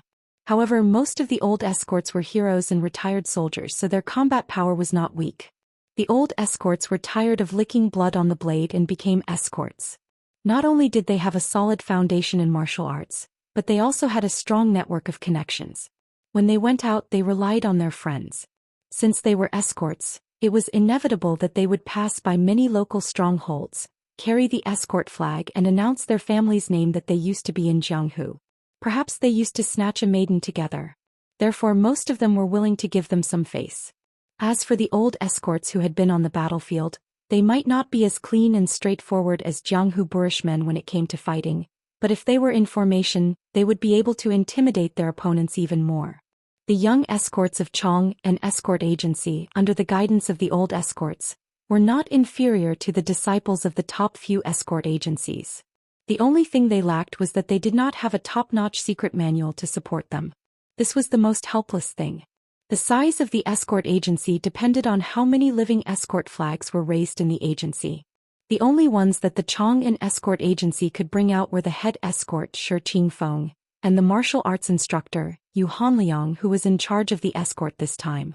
They did not have a single guest. Han Xiangma was an orphan. At that time, near the end of the Great War of the Spring and Autumn period, the infant Han Xiangma was thrown into the snow by his heartless parents and was picked up by instructor Yu, who happened to be passing by. He grew up in the Chong, an escort agency. Han Xiangma was narrow-minded and active, and was willing to endure hardships when he practiced martial arts. He was regarded as his own son by the great bandit Yu Hanliang, who had washed his hands in a gold basin. Among the young bodyguards, he and the head bodyguard's son Shi Xiangyang each led 2 batches of bodyguards. In the agency there was a girl who grew up together with his childhood sweetheart. Shi Xiangyang adored her to death, but that girl only cast affectionate glances at the glib-tongued Han Xiangma. Han Xiangma did not have any feelings for her, and this made Shi Xiangyang increasingly see her as a thorn in his side. In fact, when they were young, the two of them often peed together in the mud. The name of Chong, an escort agency, was derived from the meaning of long life and safety. It had been established for more than 30 years and had never once lost an escort. Therefore, it had finally gained a foothold in the Jian province, where there were as many escort agencies as there were hairs on a cow. According to the usual rules, when an escort agency carried out an escort mission, the ratio would be determined by the value of the goods. However, Han Xiangma felt that this escort mission was a little strange. He was the only one in the escort agency, and the rest were the most experienced old escorts in the agency. Father Yu was personally leading the team. Before they left the Jian province, the name of Chong, an escort agency, was still somewhat useful. However, after leaving the Jian province for more than 10 days, it had obviously become a little tricky. Father Yu was an old drunkard, but he would occasionally rest in the cooked shops and have a few cups of wine after the shop was closed to satisfy his cravings. However, this time he didn't even bring a wine pot. Han Xiangma rode the horse and guarded the escort box with his saber. The box wasn't big. According to Father Yu's private disclosure, when the chief escort received the escort that day, he said that it was a piece of family heirloom jade. There was an expert in the escort agency who specially appraised it and said with trembling hands and feet that the jade was worth at least half of the Chong, an escort agency. Han Xiangma glanced at the escort box and then turned his head to look at the heavily veiled carriage. It was 2 local Jian province girls dressed as men. Although they were wearing heavy veiled hats that covered their faces, Han Xiangma, who had accompanied his father to visit his aunts and sisters in the brothel when he was 8 or 9 years old, had sharp eyes. He could tell the truth just by glancing at them when they got off the carriage in the middle of the night. Han Xiangma, who had been making a living in the brothel since he was a child, was convinced that these 2 girls were absolutely beautiful. When they brushed past each other, they smelled good. When Han Xiangma was not on night duty, he would occasionally lie on his bed and toss and turn. He thought that it would be worth it if he could get a good look at them during this escort mission. Instructor Yu Hanliang carried an oxhorn bow on his back and a large saber on his waist. He rode his horse around the escort team.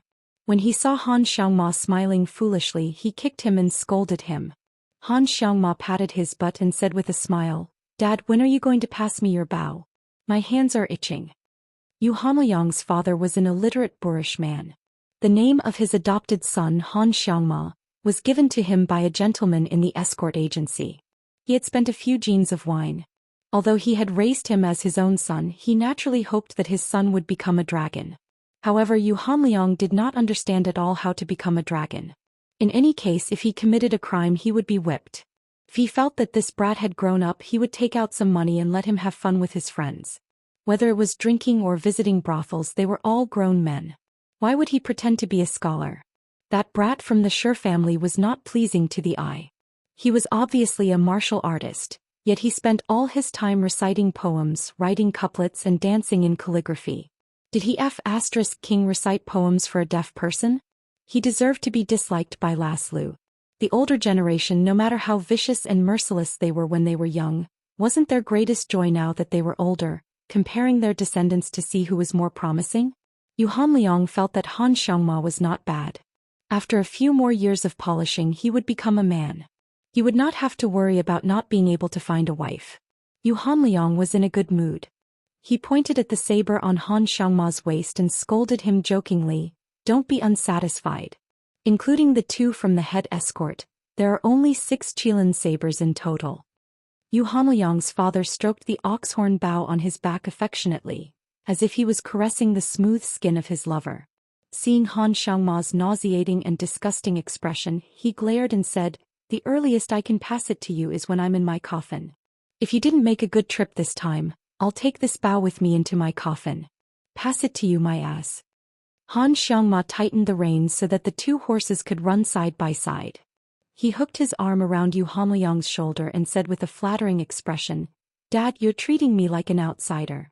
I work like an ox and a horse to save money for you when you're old and when you die. How can I roam Jianghu without some money? It's not like you don't know that I'm one of the best in the escort agency. Even the head escort doesn't dare to compete with me in archery. A good horse deserves a good saddle. Dad, if you disgrace this treasured bow, you'll be punished by the heavens." Yu Hanliang's father rolled his eyes and said, "Go, go, go. Keep an eye on the front. We're taking a small path this time so it won't be safe. Don't ruin the reputation that the escort agency has painstakingly built up over the past few decades." Han Xiangma smiled and said, "Understood." Then he spurred his horse forward. Yu Hanliang's father's eyes were kind. He really couldn't imagine that this fellow was a bandit who killed people like scything flax. Looking at his son's back, his heart was filled with gratification. This kid was allowed to wear the Qilin saber not because Han Xiangma was his adopted son, but because he relied on his own ability to earn a living in the escort agency. Every weapon in the escort agency had to be reported in detail to the authorities. Every addition or loss of a weapon had to be recorded. The Chang, an escort agency, only had 6 Qilin sabers. This type of saber was an imitation of the Bailiang saber, tempered into steel. The blade was narrow, light, and sharp. It was a first-rate treasure for both horse and foot battles. There were several Guangling retired soldiers in the escort agency. Han Xiangma's temperament was restless, but he had absolutely no qualms about learning the saber from the Guangling old soldiers. As long as he was allowed to hold a saber, his buttocks would be rooted to the ground. He could practice bitterly for an entire night without complaining about being tired. In fact, this adopted son's archery skills were even better. Even the old soldiers said that Han Xiangma's ape arms were good at shooting and that he was a good seedling. However, compared to practicing the saber, Han Xiangma was unwilling to practice his archery skills. This made Yu Hanliang's father, who couldn't do anything about it, angry. He was unwilling to hand over the ox-horn bow to this little bastard. Yu Hanliang was very cautious when escorting the escort out of Jianzhou. First of all, the escorts were exceptionally precious. If they were lost, not only would the Chang and escort agency suffer a huge loss, it was also highly likely that they would no longer be able to accept jobs in Jianzhou where competition was fierce. Therefore, other than him, the martial arts instructor, and Han Xiangma, a meticulous and skillful bodyguard, the rest of the escorts were all experienced Jianghu escorts. There were more than 30 of them. Could be said that they had turned out in full force. Including the assistants and odd job workers, there were nearly 50 of them. It was a mighty force. Even if they didn't take the official road or the small path, the average mountain stronghold wouldn't dare to show their head to block the way. Chapter 279. When Yu Hanliang thought of the two people sitting inside the carriage, he frowned, thinking to himself that this escort wasn't simple at all. On the surface, they were escorting that priceless jade pendant to Songzhou, which was the most common type of escort, but on the inside they were more like human escorts.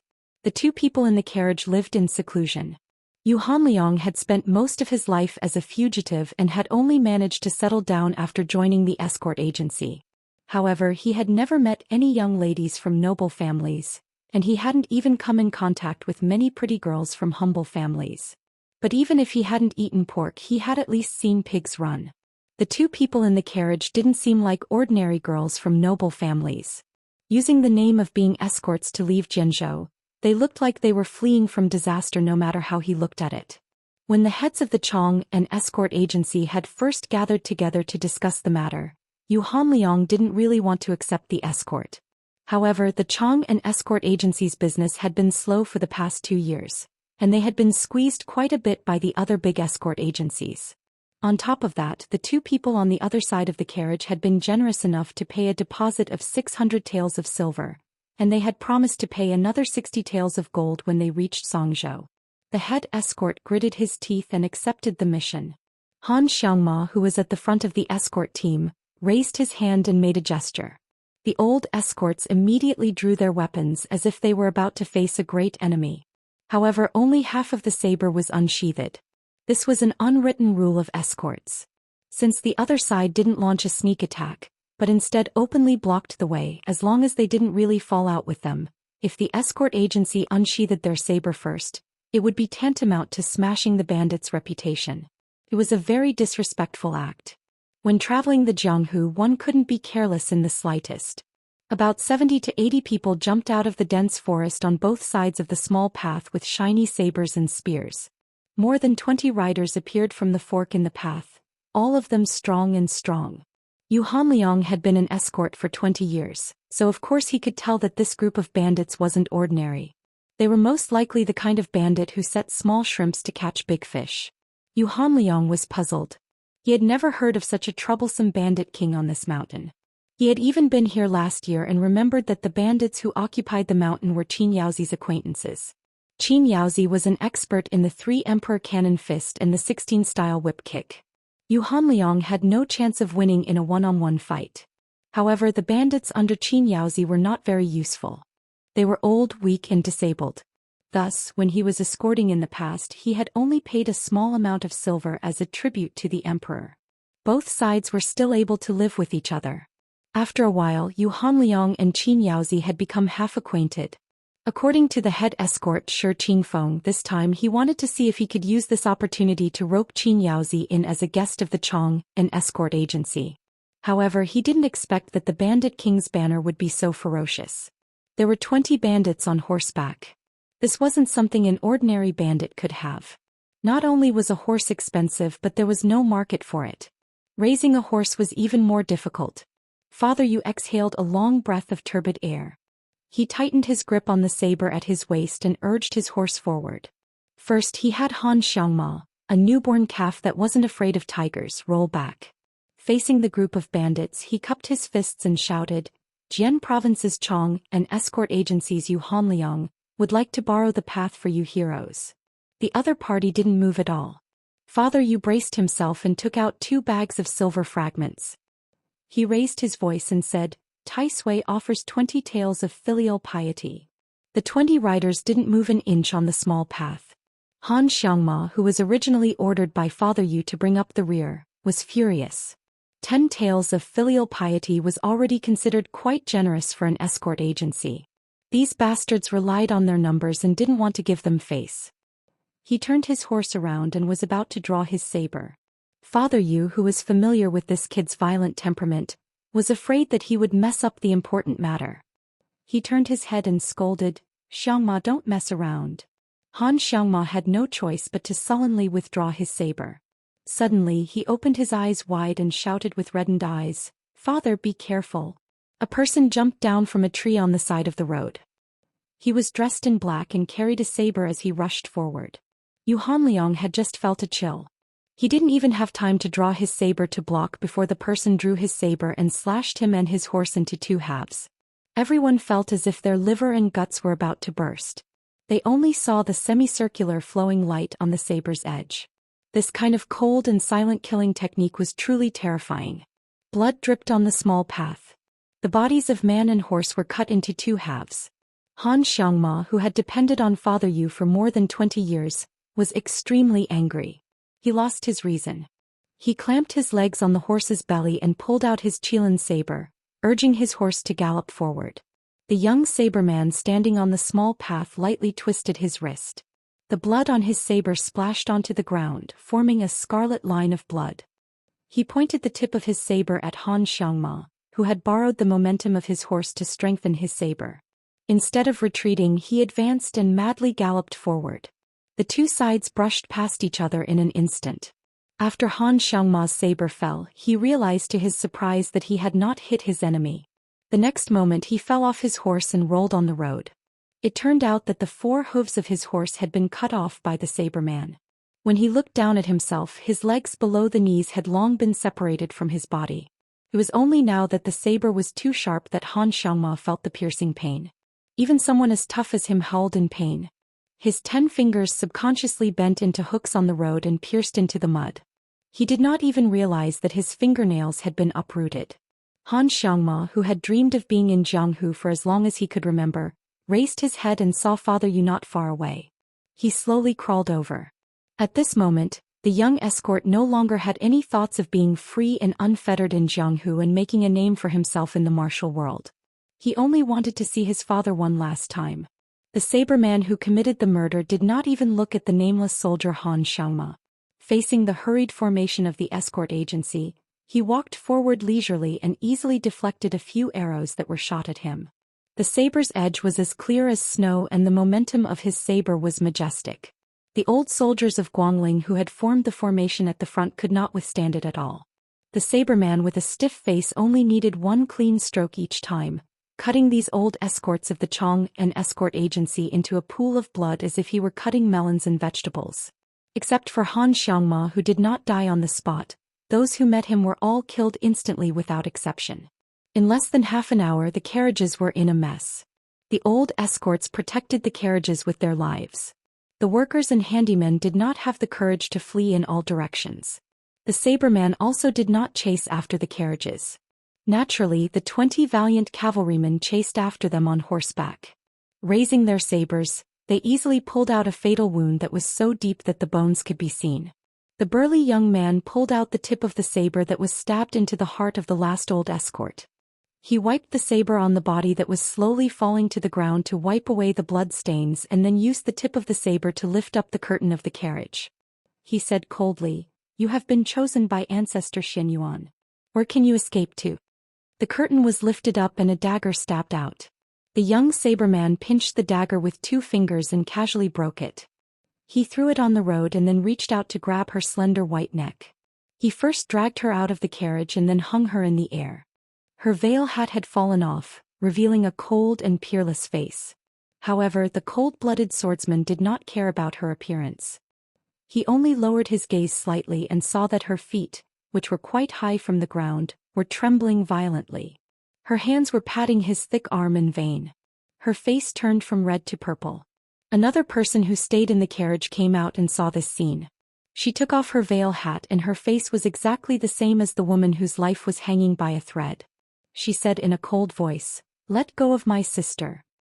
He glanced at her from the corner of his eye and felt that it was interesting. There was actually someone who was not afraid of death. She suddenly pulled out a dagger hidden in her sleeve and pressed it against her neck. She pierced into her soft skin and cut a bloody groove.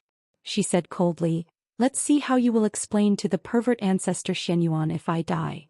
The young saberman who had killed countless people frowned. Today's secret matter was nothing to him. Since he had come to Mount Hui to learn martial arts, of course he had to work hard for others. Everyone in Sword Province knew that the old master of Xuanyuan's hobby of keeping women and torturing and killing young girls. The old man was proficient in the secret sex joyful method and had been cultivating yin to yang for decades. His inner strength could be said to be mysterious, and he was also a saberplay grandmaster. The young saberman received an order to intercept a pair of fairy-grade cauldrons that Ancestor Xianyuan had chosen more than half a month ago. He turned the Sword Province escort agency upside down and hurried over, which delayed his saberplay practice at the six-layered waterfall. This made him, who was addicted to martial arts, feel very bad. Facing the threat of the woman in the carriage, he held her neck with one hand and pressed the tip of the blade against her heart with the other.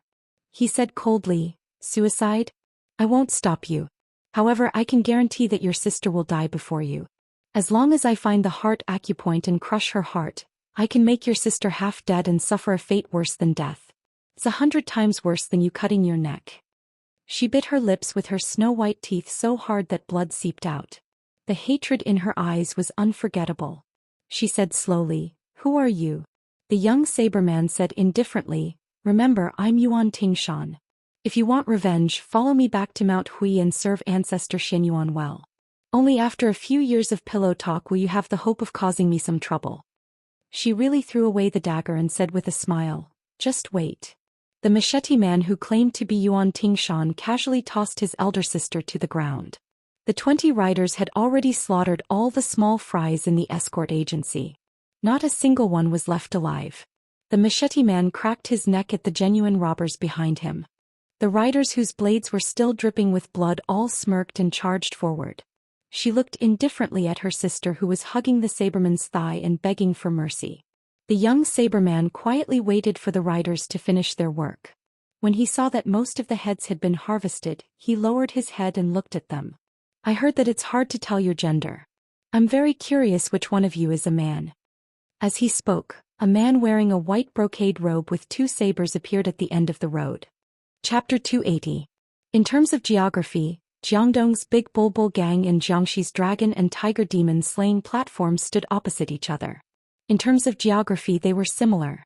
Adhering to the principle that a close neighbor was better than a distant relative, they generally minded their own business. They were like 2 old women who treated each other with respect. Although the Xianyuan family's ancestors' morals were questionable and he was despised by the scholars of Jianghu, his martial virtues were not low.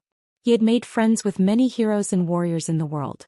Some of the men who had been on the government's list and wanted to be killed could seek shelter from the Xianyuan family, which was one of the few powerful families in the martial arts world. The government could only turn a blind eye to it. The Xianyuan family's old master, who had controlled the family for half a century, was also willing to cultivate the younger generation who came to the mountain to study martial arts. After Yuan Tingshan took his revenge, he became a fugitive wanted by the government and was even on Zhao Guo's list. If it weren't for the Xianyuan family's willingness to let him go to the mountain, he would have been captured by Zhao Guo at the foot of the mountain. To the cold-hearted Yuan Tingshan, this life-saving favor aside, if he wanted to have some achievements in saber art and break through the bottleneck, he had to be willing to do some shady business for the Xianyuan family. When a steward of the Bulbul Gang found Yuan Tingshan at the foot of the six-fold waterfall, this sabersman was using his back to withstand the water column falling from the cliff of 1,000 feet to temper his muscles and bones. Among the six-fold waterfall of Mount Hui, this one fell the most rapidly and was known as the dragon spitting water. In the past 30 years, no young generation of the Xianyuan family had trained their physique to such an extreme degree. As soon as Yuan Tingshan heard the gist of the situation, he led 20 light cavalry down the mountain to intercept 2 young playthings who were trying to escape from a small house. He really did not have the energy to do so, but since he was living under someone else's roof, he had no choice but to help them eliminate the disaster. As long as Yuan Tingshan agreed to do it, he would do his best. After finding out the route of the escort agency, he first chopped off the legs of Qin Yaozi, who was good at beating and kicking, and then gathered a group of useless bandits. It was not that he wanted to borrow their strength, but he wanted to create a smoke screen for the government that the bandits and the escort agency had perished together. It was said that the pair of beauties were very famous in Jianzhou. When they were only 12 or 13 years old, their beauty had already spread far and wide. Ancestor Xianyuan had taken a liking to them and regarded them as his exclusive playthings. He had already half publicized it in River East. He was just waiting for the right time to invite, them up the mountain to enjoy themselves.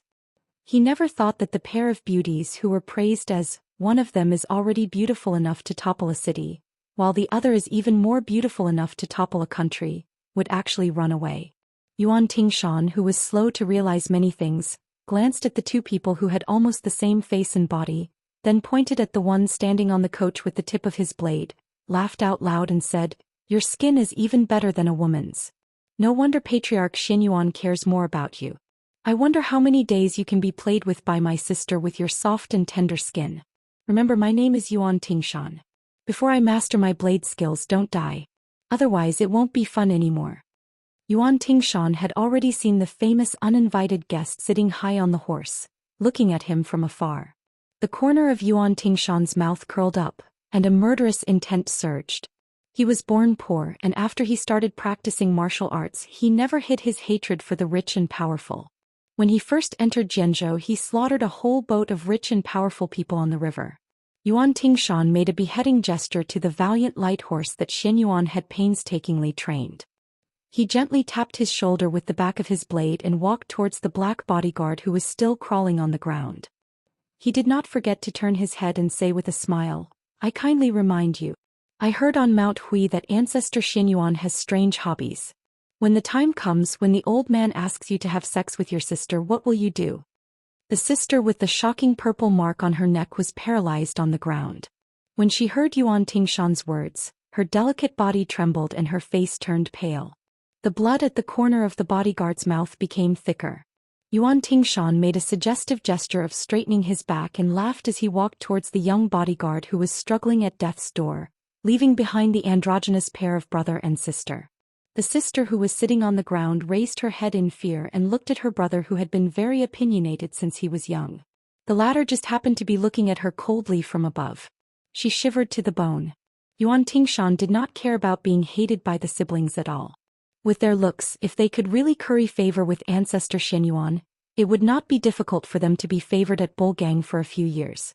However, by that time Xianyuan Qingfeng would already be his woman. A pair of weak pets who could not even control their fates could not cause any trouble. Han Xiangma, who had lost both of his legs, was still crawling in a pool of blood with difficulty. He was only surviving because of his stubbornness.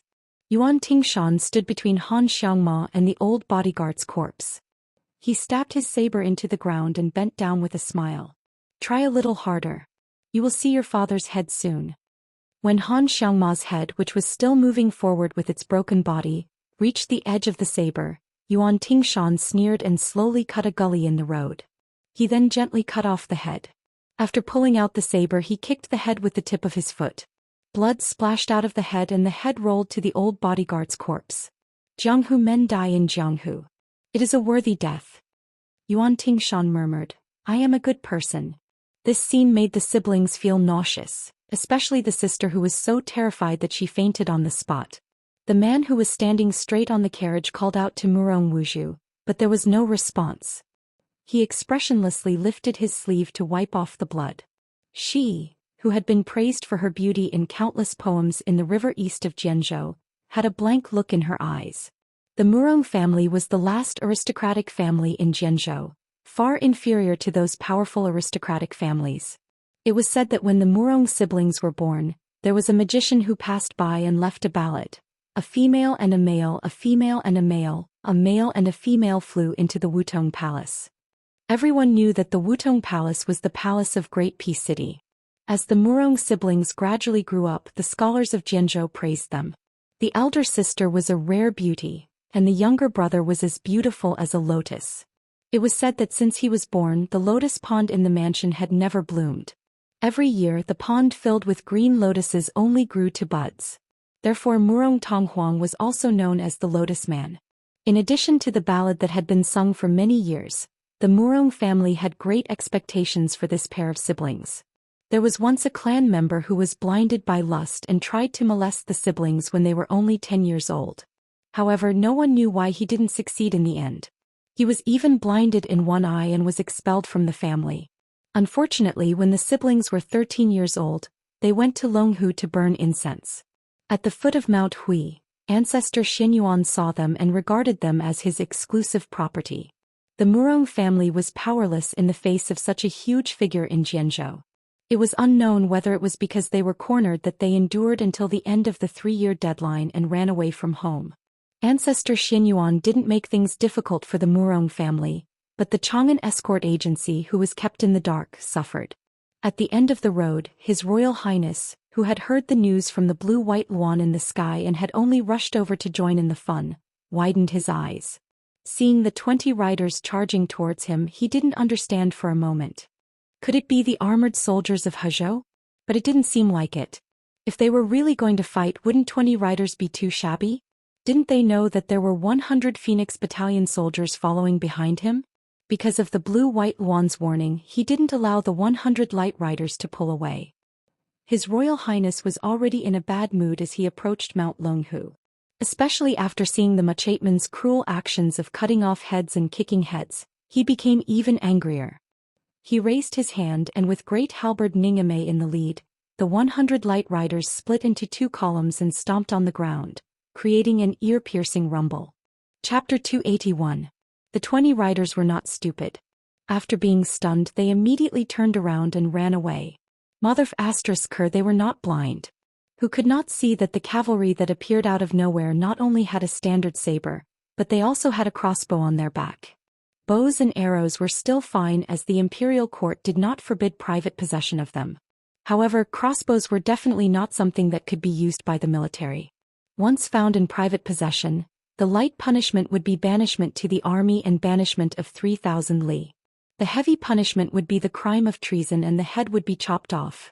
What was worse was that within the He province, Jian province and Hu province, only the Goshawk camp and Falcon camp under the Duke of Guangling had the qualifications to possess military crossbows.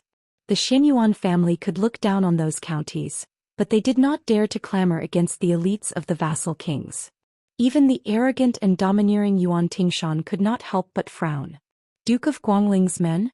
That loathsome young master was the son of a general? If it was still the days when he was alone, he would have already pulled out his saber and rushed over. Although he had to run for his life, he had to cut that young master down from his horse no matter what. Yuan Tingshan waved his hand and signaled for the 20 riders to go to the carriage where the siblings were. He stood alone and stared at the dandy who was sandwiched between the 2 groups of riders. Meeting on a narrow path, the dandy held both sabers and slapped the horse with the scabbard. When he was 50 steps away from Yuan Tingshan, he asked coldly, "You are from the side of Duke of Guangling Zhao Yi?" Duke of Guangling Zhao Yi. Among the 6 vassal kings of the imperial family, his authority was second only to the Duke of Yan. He was very interesting. He killed people like flies, squandered money like it was dirt, and was especially lustful. After the Great War of the Spring and Autumn period ended, this vassal king had the most empresses, princesses and concubines of a fallen country. As the saying goes, one dragon gives birth to 9 sons. The king of Jing and Zhao Heng and the other imperial brothers were all considered handsome men of the present age. Zhao Yi, on the other hand, was ugly. His body was bloated and dark. Together with the Bailiang Chulushan, they were known as the North and South Fatties. Both of them were infamous jackals and wolves. Although the king of Guangling had a bad character, he was ambitious in leading his troops. Compared to the king of Yanqi, the head of the vassal state of the dynasty, he only lacked in numbers. The skills of individual soldiers were not inferior. Zhao Yi's territory was the homeland of West Chu, the former most powerful country of the Spring and Autumn period. To be able to suppress the Chu people and kill countless scholars in 20 years, one could see the iron fist of this vassal state. This time it was Yuan Tingshan's turn to be puzzled. But soon after, this undisciplined swordsman began to sneer, appearing very sinister. Su Fengnian asked, "Are they suppressing bandits?" Yuan Tingshan smiled and asked in return, "Then are you a bandit?" Su Fengnian was amused by this cruel swordsman. He smiled sinisterly and said, "So what if I am, and so what if I am not? You will know soon." Yuan Tingshan ignored the 20 crossbows of the light cavalry at the front. His body exploded, dragging his saber as he ran. 20 arrows shot out. Yuan Tingshan twisted and turned like a nimble ape. Within 50 steps he could clearly see the face of that arrogant young master. What a pretty boy. Only by cutting off the head of this kind of rich family would he be able to vent his anger. But for the sake of his future he would endure it for a while. He would let you keep your head for a while. When his saber skills surpass old ancestor Xuanyuan's, with Mount Huishan in his hands, Xianyuan Qingfeng would become his crotch. But it was true that he would let you live temporarily, but it did not mean that he would let you continue to sit on the back of a horse and order people around. But Yuan Tingshan dodged a wave of arrows. Just as he leaped into the air wanting to injure the son of a general, a black horse charged out from the side. The general held a large halberd and stabbed it straight at Yuan Tingshan's chest. If he was stabbed, there was a 100% chance that his heart would be pierced. Yuan Tingshan's body fell from the sky. When he landed, he exploded again. The famed saber in his hand just happened to slash at the horse's head. The heavy halberd swung in the air. It just so happened that it met the saber head-on. Yuan Tingshan narrowed his eyes. The saber in his hand no longer retreated. It chopped at the body of the halberd. The halberd swung backward. Yuan Tingshan seemed to have used all his strength and was forced to retreat. But his feet slid on the ground. With one hand on the ground, he raised some dust under his feet. His body rushed forward again. His speed was almost twice as fast as before. It was clear that he saw the enemy as weak first. Once he sensed the enemy's strength, he would suddenly kill him. Ningame, who was wearing heavy armor, roared angrily. The hard halberd in his hand faintly shook out layers of subtle arcs, making a buzzing sound. Yuan Tingshan was fast, but his halberd was not slow either. The tip of the halberd hooked at the waist of the young saber master. Once it hooked, the assassin would be cut in half. Yuan Tingshan laughed and made a sound of surprise. His free left hand suddenly pressed on the back of the saber, making contact with the halberd again. This time he did not use brute force. Instead, he used the strength of his palm to drive the saber in his right hand. With the halberd as the center, Yuan Tingshan nimbly drew a semicircle in the air. Once again he closed in on the unmoving and ignorant young master on the horse. Yuan Tingshan was a ruthless man who had slaughtered his way through the streets and alleys of the marketplace. He dared to risk his life, but at the same time he cherished his life. Not only was he good at pestering others, but he also knew how to take advantage of the situation. He roughly knew the strength of the halberd-wielding general. After bypassing the halberd, Yuan Tingshan did not take advantage of the situation to directly strike with his saber. In this way he would leave his entire back to the heavily armored general. His father's life was more precious than the heavenly emperor's, so it was not worth it to exchange a life for a life. Therefore, not only did he not immediately strike with his saber, he instead bent his waist to the side of the horse's abdomen. Unexpectedly, the halberd did not follow him, but before the halberd arrived, a scarlet iron spear pierced towards him from a tricky angle. If Yuan Tingshan did not pull back, his temple would have been pierced by the tip of the spear, but he did not regret it. Twisting his body, this time his left hand was placed on the saber's body. The side of the saber was pressed against the tip of the spear, and the blade was bent in an arc borrowing the force of the spear. Yuan Tingshan suddenly shot backwards like an arrow, withdrawing from the abdomen of the debauchee's white horse. Then he slid out from the abdomen of Ningame's black horse. With a tap of his toes, he lifted his body and knocked into a light horseman on the side of the road. After knocking him down, he successfully entered the dense forest. Yuan Tingshan laughed loudly and said, "We'll meet again someday." Previously, under the white horse's abdomen, he clearly saw the red spear and the pair of blue embroidered shoes. Could it be that the one who brandished the spear was a woman? From beginning to end, Su Fingyan did not make any movements. Seeing Yuan Tingshan escape into the dense forest, he narrowed his eyes and said, "Yang Qingfeng, you and Xu Xiu follow this guy. General Ning, take 10 cavalrymen and follow him. If you can't catch up before dark, then forget it." The 20 cavalrymen on the other side of the road looked a little sluggish. Everyone knew that Yuan Tingshan practiced his saber skills on the mountain. This guy's saber skills were learned from a pile of dead people. It was not an ordinary fierce saber skill. Although it was amazing that the light cavalrymen went in and out of the crowd, the fact that the disciple of the military family was unscathed was more than enough to explain the situation. The guy who could resolve Yuan Tingshan's killing intent so easily must have a strong family background. What's more, except for General Great Halberd and the woman in blue who really attacked, the rest of the people were just watching. The next few retainers who jumped into the dense forest to chase after Yuan Tingshan did not seem to be simple. What to do? Nonsense, the leading cavalryman did not care about Yuan Tingshan's safety. He turned his horse around and directly retreated.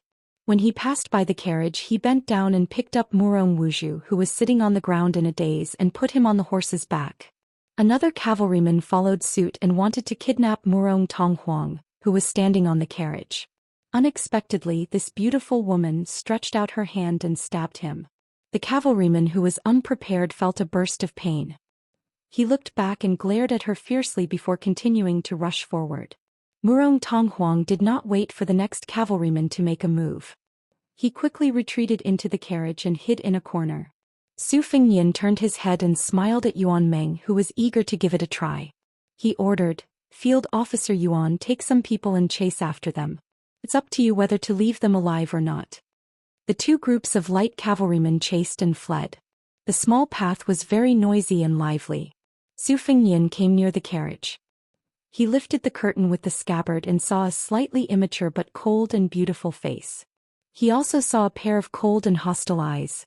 Su Fengnian just opened his mouth and smiled. This lady, the lady, who had escaped from the tiger's mouth, glared at him and scolded ungratefully, "You are the lady." Chapter 282. Su Fengnian was only slightly absent-minded. Fortunately, he had Bai Huer's face in front of him, so he quickly came to his senses. But he still found it somewhat inconceivable. It was not difficult to find a beautiful woman around 70 coins, but the one in front of him was at least 90 coins. How could he be a man? Wasn't this a waste of natural resources? His Royal Highness was not like Li Hanlin, who had a penchant for men and women. Su Fengnian was not even interested in young prostitutes, let alone those creepy *Cs. There were many famous scholars in Gangnam-do. There were experts in Guangling who specialized in training them. When they were young, they were bought cheaply for a few dozen taels of silver. When they were 12 or 13 years old, they were sold at a sky-high price of 10 or even 100 taels of gold for the scholar officials and dignitaries to play with. This had become a common practice in the group of scholars in Jiangnan. It was regarded as a wonderful and elegant thing. The scholars were tired of competing with poems, songs, and gold, stone, and jade. It was not easy to usher in the golden age of peace, so they began to compete with the singers and beautiful maids at home. Su Fengnian carefully looked at this girl. Sure enough, her chest was flat and did not look like a woman. Murong Tonghuang was obviously accustomed to Su Fengnian's gaze. The corner of his mouth was cold. Was he trying to drive the wolf away by accident? The world was as black as all crows, and the one in front of him was not a good thing either.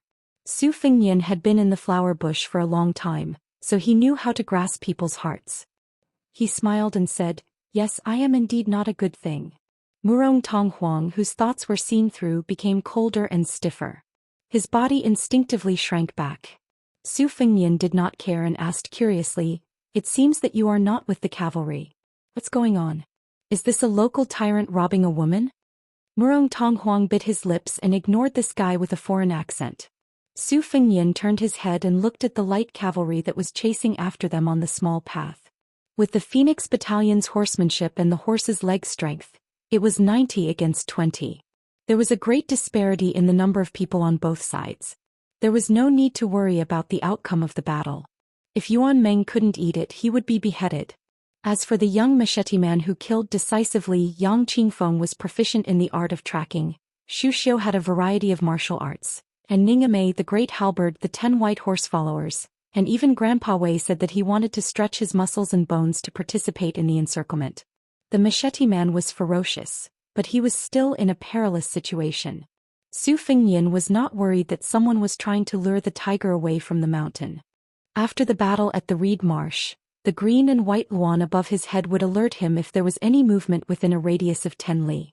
Not only that, Su Fengnian had carefully selected 5 nimble and agile soldiers from the Phoenix Battalion to serve as roaming scouts, to ensure that they would be able to seize the initiative at the first opportunity. Su Fengnian asked calmly, "Who was the one who was taken away? I didn't see it clearly at that time. If you practice the vow of silence with me again, I won't care if you live or die when my men bring him back." Murong Tonghuang seemed to have been caught in his Achilles' heel. He hesitated for a moment and said, "My sister." Su Fengnian asked, "Then who was the one who took you?" Murong Tonghuang gritted his teeth and smiled nervously. He said with a cold face, "Have you heard of Jiangxi Longhu Jiangdong Xianyuan?" Su Fengnian pretended to be crazy and said, Those old Taoists of Mount Long who want to take you up the mountain? Do you want to be Taoist companions and practice the art of sex? Murong Tonghuang turned his head away fiercely. He was too lazy to talk nonsense with this guy whose head was caught by the door. Su Fengnian smiled and said, Jiangdong Xinyuan? That's great. Do you know that there's a woman called Xinyuan Qingfeng in this family? Murong Tonghuang's mind was full of thoughts. He said in a flat tone, Xinyuan Qingfeng is even more prestigious than the princess in Jianzhou. Why? Did you come here because of her? Su Fengnian, who had been lifting the curtain with the scabbard, laughed out loud and said, Because of her? That's right, that's right. I'm about to fall in love with this woman. That's a good way to put it. That guy Wen Hua must be rolling on the ground when he hears it. You know, when he was chased and beaten by this woman, he even flirted with her because she didn't shave her armpit hair clean. Murong Tonghuang stared at this guy in a daze. Was there really something wrong with his head? Su Fengnian put away the embroidered winter and slowly let down the curtain. His stomach full of evil ideas began to ripple. They were actually the private soldiers of the Xinyuan clan. If they wanted to sleep, they could just hand over a pillow. If this crime of killing dozens of people from the escort agency was spread out, he wouldn't be afraid that the two provincial governors would be blinded. Right now, the provincial and county system was changing. The 30 or so provincial governors originally in the imperial court were all sharpening their heads, wanting to reach a higher level of enlightenment. During this period of time, it was estimated that the threshold of Grand Secretary Zhang's mansion had been trampled to pieces. There were at least 8 or 9 baskets of name tattoos that had been handed over. This was because regardless of whether it was the administrator or the jidushi, they could both be said to be real officials of the border. Just in terms of the territory under their jurisdiction, they were practically no different from the monarchs of a country during the spring and autumn period. Although the provincial governors of Huzhou and Jidushi were suppressed by the vassal king Zhao Yi and had no hope of becoming the jidushi, they could still fight for the administrator's throne. At this critical juncture, Su Fengnian had poked the hornet's nest. He didn't believe that the two provincial governors wouldn't admit defeat.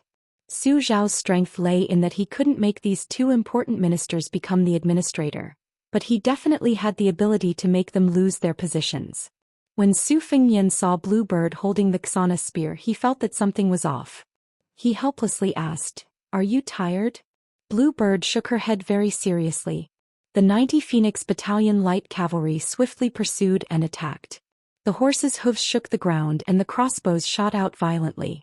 As soon as someone fell off the horse, they would stoop down and stab him, or the crossbowman in the back would accurately shoot another arrow, nailing him to the ground.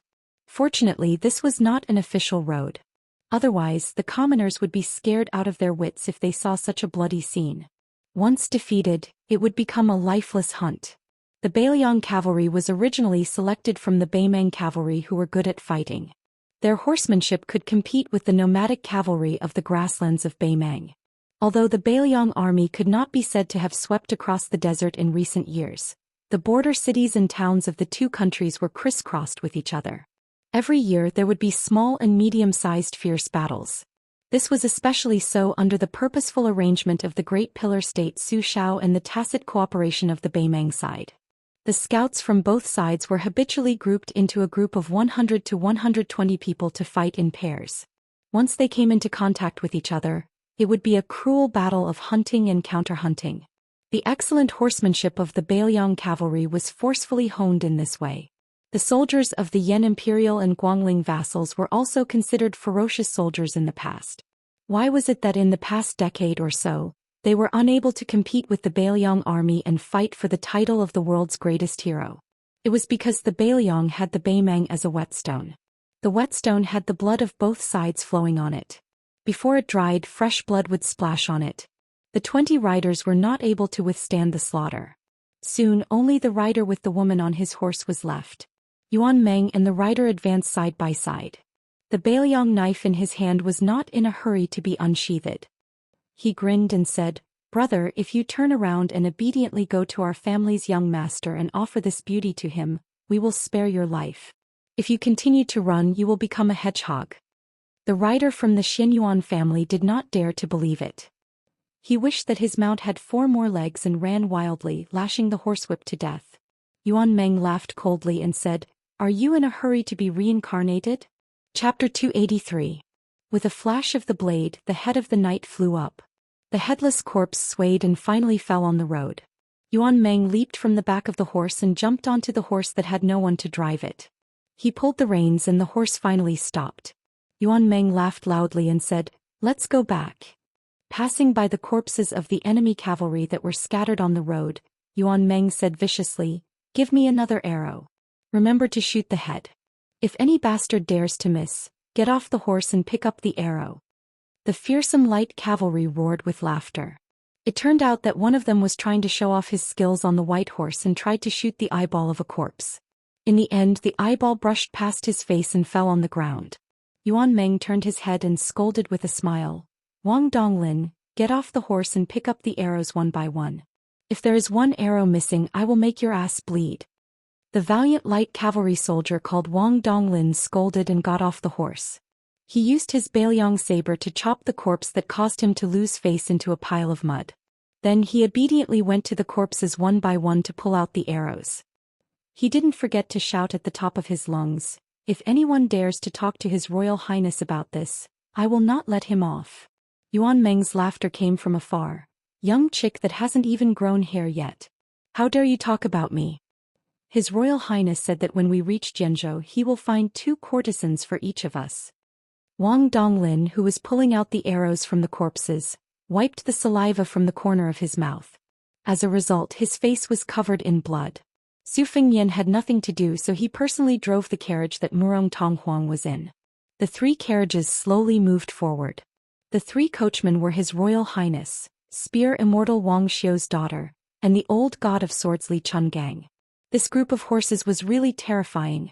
After meeting up with Yuan Meng, this general tried his best to gently hand Murong Wuzhu over to His Highness the Crown Prince. He scratched his head and grinned, "Killed all of them. No one was left alive." Murong Wuzhu had already fainted after seeing Yuan Tingshan's decapitation technique. It could be said that she was fortunate in her misfortune. Unfortunately, she was picked up by the Xianyuan family's cavalry and jolted violently. She woke up with a start. Her willowy waist was almost broken and she was in so much pain that her face was covered in cold sweat. After she was brought back to the carriage by the warm hands of an unfamiliar young master, she only knew that her future was uncertain. She was in a daze and did not dare to raise her head. Murong Tonghuang did not look at his sister. He lifted the curtain and looked at the broad back. He asked coldly, "Going to Sword Province?" Su Fengyan didn't turn around. He nodded and said, "Let's go to Mount Longhu and meet Jiangdong Xianyuan." Murong Tonghuang asked, "Who are you? You knew that these knights were puppets of the Xianyuan family, yet you still dared to kill them?" Su Fengyan smiled and said, "Me? My surname is Fu. My given name is Jun. Jun means gentleman." Murong Tonghuang sneered and let go of the curtain. Out of sight, out of mind. Murong Wuzhu hid in the carriage and endured the pain. She said timidly, "Thank you for saving my life, young master." Fortunately, Su Fengyan had sharp ears and heard it. He said with a smile, "According to the rules of Jianghu, young miss, you have to give yourself to me." Murong Wuzhu was stunned and her cheeks turned red. Murong Tonghuang saw this and frowned. His sister saw his expression and immediately kept quiet out of fear. Her face turned pale. Su Fengyan touched the sore spot and asked, "Why did the Xianyuan family catch you? You and your sister are unarmed. You don't have to become enemies with such an aristocratic family that can be ranked in the top 3 in Jianghu, right? Or is it that young Master Xianyuan covets your beauty? Since the soft approach didn't work, he used the hard approach?" Murong Tonghuang was silent. He pursed his lips tightly and looked cold and determined. It was a sharp contrast to his delicate and weak sister. Even with His Royal Highness's imagination, he still couldn't imagine that the ancestor of the Xianyuan family had taken a fancy to this pair of jade discs. Murong Wuzhu was old enough to be the old man's great-granddaughter. The old cow nibbled on the young grass to the extreme. Su Fengyan waved his hand and said to Yuan Meng, "Take 50 riders to the Huzhou provincial governor's office and tell him the situation here. If the old man is playing dumb with you, you can directly mention to Lushan. If not, damn it, I'll have to do it myself." Yuan Meng took the order and left. Murong Tonghuang's face finally became as pale as his sister's. He said with a trembling voice, "You're Chu Lushan's subordinate in Bailiang?" Su Fengyan was a little jealous of this damn fatty's reputation. He said angrily, "Don't worry, Chu Lushan won't touch you." Indeed, according to Lu Qiu's temperament, this fatty would even worship his Royal Highness's dog like his own father and mother. However, how could Murong Tonghuang, who didn't know the inside story, be at ease? Wouldn't it be equally miserable if he fell into the hands of Chu Lushan and that old freak Xuanyun's hands? He handed the dagger to his sister and said coldly, "Without the dagger, I know you don't have the courage to bite your tongue and commit suicide. This is the last one. Hide it well." Murong Wuzhu took the dagger with trembling hands. She lowered her head and didn't dare to look at Murong Tonghuang. The convoy drove into Xichang City at the border of Hezhou. In fact, His Royal Highness had all the official plates, but whether he wanted to show them or not depended on his mood. Su Fengyan looked up at the top of the city wall. This city was unfortunately massacred by Su Xiao during the Spring and Autumn War. Not 1 out of 10 families was left alive. It was only slightly better than Xiangfan. Su Fengyan drove indifferently into the city gate. Although there were only more than 30 light cavalry guards behind him, the gate guards didn't have the courage to be difficult to deal with. They could make things difficult for anyone, but they couldn't make things difficult for the soldiers. It would be strange if they didn't have a layer of skin ruthlessly peeled off when they encountered a military ruffian with a background. Su Fengyan had a deep impression of Xichang City. The tragic massacre was secondary. The most important thing was that there was a scholar here that Su Xiao admired the most when he was young. His surname was Sun and his name was Ping. It was a very simple name that didn't even appear in any official history. There were no poems that were passed down, no romantic affairs or confessions. However, Su Fengyan knew that this young scholar, who argued with the old Grand Secretary until his lips turned blue, was the most far-sighted scholar in Taiyan City. There Su Xiao, who returned to the capital for the first time, and Yang Taisui, who was not yet the state preceptor, met Sun Ping, a scholar from the Imperial College who was well-versed in Confucianism and had extraordinary debating skills. Sun Ping wasn't even 20 years old yet, but he wrote a total of 21 books to the late emperor, such as Military Affairs, Selected Scholars, and Shu Shu. Unfortunately, all of them sank like stones into the sea. At that time the emperor was only the most unremarkable prince. He visited the Imperial College 3 times and was regarded as a think tank. In the end he was attacked by the Qing currents and retreated to his hometown Xichang City. During the chaotic times of the spring and autumn period, Sun Ping took the blame for the current emperor and was cut in half at the waist in the downtown area of the city. At that time it was still under the rule of West Chu. That year he was only 24 years old. The 21 books from back then had already become the guiding principles of the country. Su Xiao often repeated the words that this scholar, who didn't even have the strength to truss a chicken, had said to him. Scholars can only add flowers to embroidery. Only martial artists can help the common people in their hour of need. The 9 kingdoms of the spring and autumn period are like a large chopping board. Su Xiao, you can just treat yourself as a butcher. Don't do anything else. As long as you chop people up, chop people up, chop people up, chop people up, chop people up, and chop people up, you'll be able to chop out a peaceful and prosperous era. Su Xiao had done this and thus became the only prince with a different surname in the dynasty. Sun Ping didn't have the opportunity to add flowers to embroidery. Chapter 284. It's on the shelves. Tomorrow I'll have a proper outburst. Every 10 monthly votes I'll update it with 1,000 words. The maximum is 15,000 words. P.S. You're also casually smashing the recommendation tickets? After Su Fengyan entered the city he chose a large inn. According to the dynasty's military regulations, the light cavalry behind him had to go to the government office to submit a military document. Then Xichang City would arrange for a military camp to be stationed there. How could His Royal Highness take this seriously? When they alighted from the carriage, Murong Wuzhu and Murong Tonghuang had already put on thick curtained hats to cover their faces. When Murong Wuzhu saw Yu Yue holding Wu Meinyang, she was stunned. Clearly, she didn't expect that there would be such a beautiful woman in the cavalry. After that soul-stirring robbery and counter-robbery, her spirit was at rock bottom. She lowered her head and followed closely behind Su Fengyan.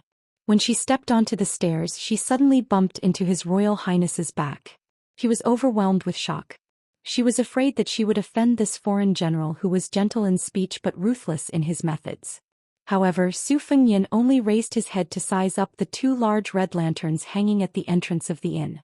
There was a couplet written on them: "Not too late, first cast 28, the rooster crows earlier, C33. In the past he couldn't figure out the meaning of this couplet. When he asked old Huang and Wenhua, he was even more clueless. He beckoned Yu Yue over and asked her. Only then did he know that it was a missing character couplet. The Taoist had a saying that there were 28 constellations and 33 heavens. It was very humorous to use this couplet on lodging. It was enough to show how much the Taoist ancestral court, Mount Longhu, had infiltrated the secular world. When the innkeeper saw that the young master had brought along beautiful women and a large group of tiger-wolf armored soldiers, he didn't dare to be negligent and personally went out to welcome them. He didn't care about the fact that it was difficult for him to bend his back. After seeing this handsome young master in luxurious clothes and jade belt, he couldn't straighten his back and eagerly recommended the inn's signature wine and meat. After receiving the room number, the hungry Su Fengnian asked the innkeeper to set up a table in the small courtyard. A middle-aged woman personally brought a pot of wine. When Su Fengnian wolfed down the food, he only caught a glimpse of her extremely slender waist. Therefore her plump buttocks were especially shockingly curved. Moving his gaze up, he saw that her chest could also be considered spectacular. The innkeeper had a shifty-eyed appearance and wasn't very likable. However, this young woman, who was probably the innkeeper's wife, was plump and attractive. It seemed that the inn was determined to serve this group of foreign military lords well. When the young woman saw that the guests at the table had brought their own bowls and chopsticks, silver chopsticks inlaid with jade emerald wine cups, and a servant girl in green clothes to test for poison, she was even more alarmed. Su Fengnian nibbled on a piece of pastry and raised his head to ask with a smile, "This pastry is not bad. What is it called?" The young woman carefully placed the pot of wine on the table and bent her waist to curtsy. Her plump chest bounced up and down as she spoke with a unique charming voice, reporting to the young master, "This is my inn's specialty lamp core cake." When Su Fengnian heard that pleasant accent, he exclaimed in surprise, "Madam is from Wuzhou. This accent is authentic Wu Honghu dialect. It's very pleasant to the ears. Compared to the Piling Creek dialect, it's softer and more glutinous." The young woman covered her mouth with one hand and held her chest with the other. She smiled sweetly and said, "Young master has good hearing. Even some Wuzhou natives can't distinguish between Wu Honghu and Piling Creek accents." Su Fengnian waved his hand and smiled with squinted eyes. "If madam doesn't mind, please sit down and chat. I'm afraid that madam will be tired if she stands." The quick-witted young woman, who was looking around, saw that when the handsome young master said this, his eyes quietly swept across her chest. She secretly rejoiced in her heart and did not pretend to be shy. She openly sat down.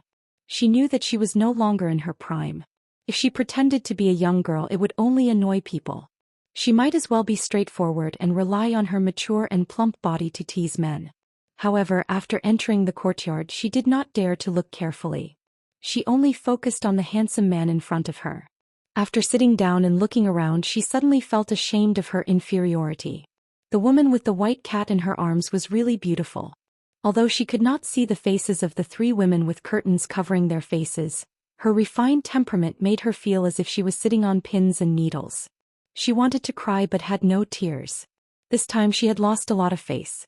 Fortunately, the young master did not dislike her and talked to her about the local customs of Wuzhou. This made her originally dead heart reignite. She thought to herself, could it be that this handsome young man is tired of eating bird's nest and shark's fin and wants to try this unpresentable but tasteful lampwick cake? Su Fengnian suddenly asked, "Who has Xianyuan taken a fancy to recently?" The young woman subconsciously said, "Young master, are you talking about the brother and sister of the Murong family? I heard that recently they will be brought to Mount Hui. The young scholars in Zhenzhou who are in love with them are stomping their feet and cursing them." Su Fengnian gently smiled and said, "Which Xianyuan young master is so lucky? The elder sister is called Murong Wuzhu and the younger brother is called Murong Tonghuang. They are the most famous pair of beauties in the neighboring Zhenzhou. There is even a ballad to praise them. It is said that they will be able to go to the imperial palace in the capital in the future. Isn't there a Wutong palace in the capital?" When the siblings were born, an immortal elder revealed the will of heaven and left a ballad as a prophecy.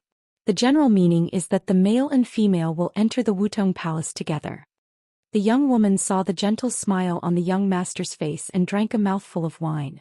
She became bolder and whispered, I also heard that the Xianyuan family is afraid that the siblings are too famous and will spread to the imperial palace. Isn't there a rouge review in the Jianghu? In order to prevent the Murong family from being listed on the review board, the Xianyuan family's ancestor put in a lot of effort. Su Fengnian narrowed his phoenix eyes. The purple-red mark between his eyebrows was like a vertical eyebrow. He became more and more elegant. He said softly and playfully, then isn't the taste of the Xianyuan family's ancestor a bit too heterogeneous? You won't even let Murong Tonghuang go? The young woman was already stunned. She only came back to her senses when the maidservant in green coughed. She lowered her head to drink wine to cover up her embarrassment.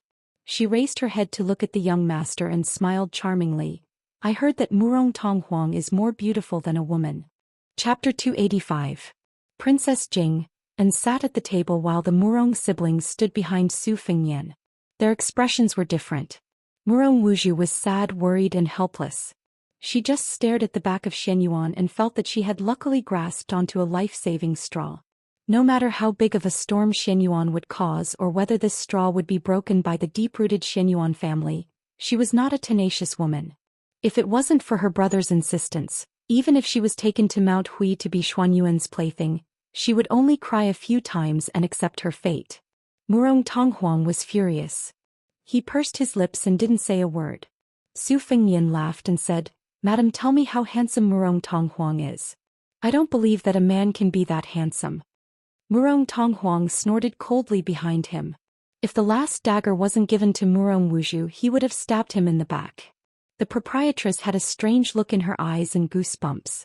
She mistakenly thought that the young master in front of her had a scholarly hobby. Su Fengnian's face was full of grievances, causing the lady boss's heart to ache so much that she wished she could pull him into her embrace and show him some tender affection. Immediately, her expression returned to normal, her elegant eyebrows raised, and in an instant she displayed the flirtatious charm of a young married woman. A woman's charm indeed, the young had their good points and the mature had their good points. She charmingly said, This servant has also not truly seen him. I only heard that his appearance can cause the lotus to not bloom. Su Fengnian nodded and said with emotion, Xianyuan is indeed worthy of the name of a womanizer. No matter how ignorant the young woman was, she still knew that Xuanyuan's family background was splendid. She nervously reminded him, Young master, you should be careful with your words. Although this is not Jinzhou, it's better to be safe than sorry. Su Fengnian smiled and nodded, I appreciate your kindness, but I can't repay you. I can only ask for more wine and snacks. The proprietress was very tactful. She enchantingly stood up and curtsied again. Her chest immediately trembled as she turned and walked out of the courtyard. Su Fengnian waited until she left the courtyard before he let the three beauties take off their restraints and sit down to eat. When the Murong siblings saw Princess Jing'an's appearance, they were stunned. Obviously, they didn't expect that there was such a cool beauty in this world. Murong Wuzhu's eyes dimmed. Murong Tonghuang quietly sighed in relief. His hostility towards the unfathomable general's son dissipated a little. Su Fengnian looked at the three people eating slowly. He asked Blue Bird to fetch a Bailiang short crossbow from the Phoenix Battalion. In the world's military, custom-made was a very sensitive key. From the Bailiang army to the small bows, crossbows and sabers, all of the regulations were clear and organized. Not to mention the Bailiang sabers, the crossbow in His Royal Highness' hands was also very particular. The crossbow was a crossbow with a horizontal posture. It was different from the bow, which could be shot immediately. The advantage of a crossbow was that the string could be drawn and the shot could be separated. The Bailiang crossbow had the ability to shoot continuously. This crossbow could shoot 4 pearls consecutively. Su Fengnian lowered his head. His fingers stroked the short crossbow's hanging blade and the hook with a concentrated expression. Murong Tonghuang asked seemingly unintentionally, Crossbow? Su Fengnian did not pay him any attention.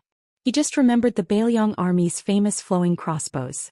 The crossbowmen rode their horses and roamed the battlefield, shuttling back and forth, sniping the enemy's generals and taking their lives from a distance of 100 paces. They were one of the Bailiang's renowned elite troops. It was not easy to become a flowing crossbowman. One's horsemanship and archery had to be outstanding. They were ranked first among the 6 classes of soldiers in Bailiang. There were more than 1,200 of them in total.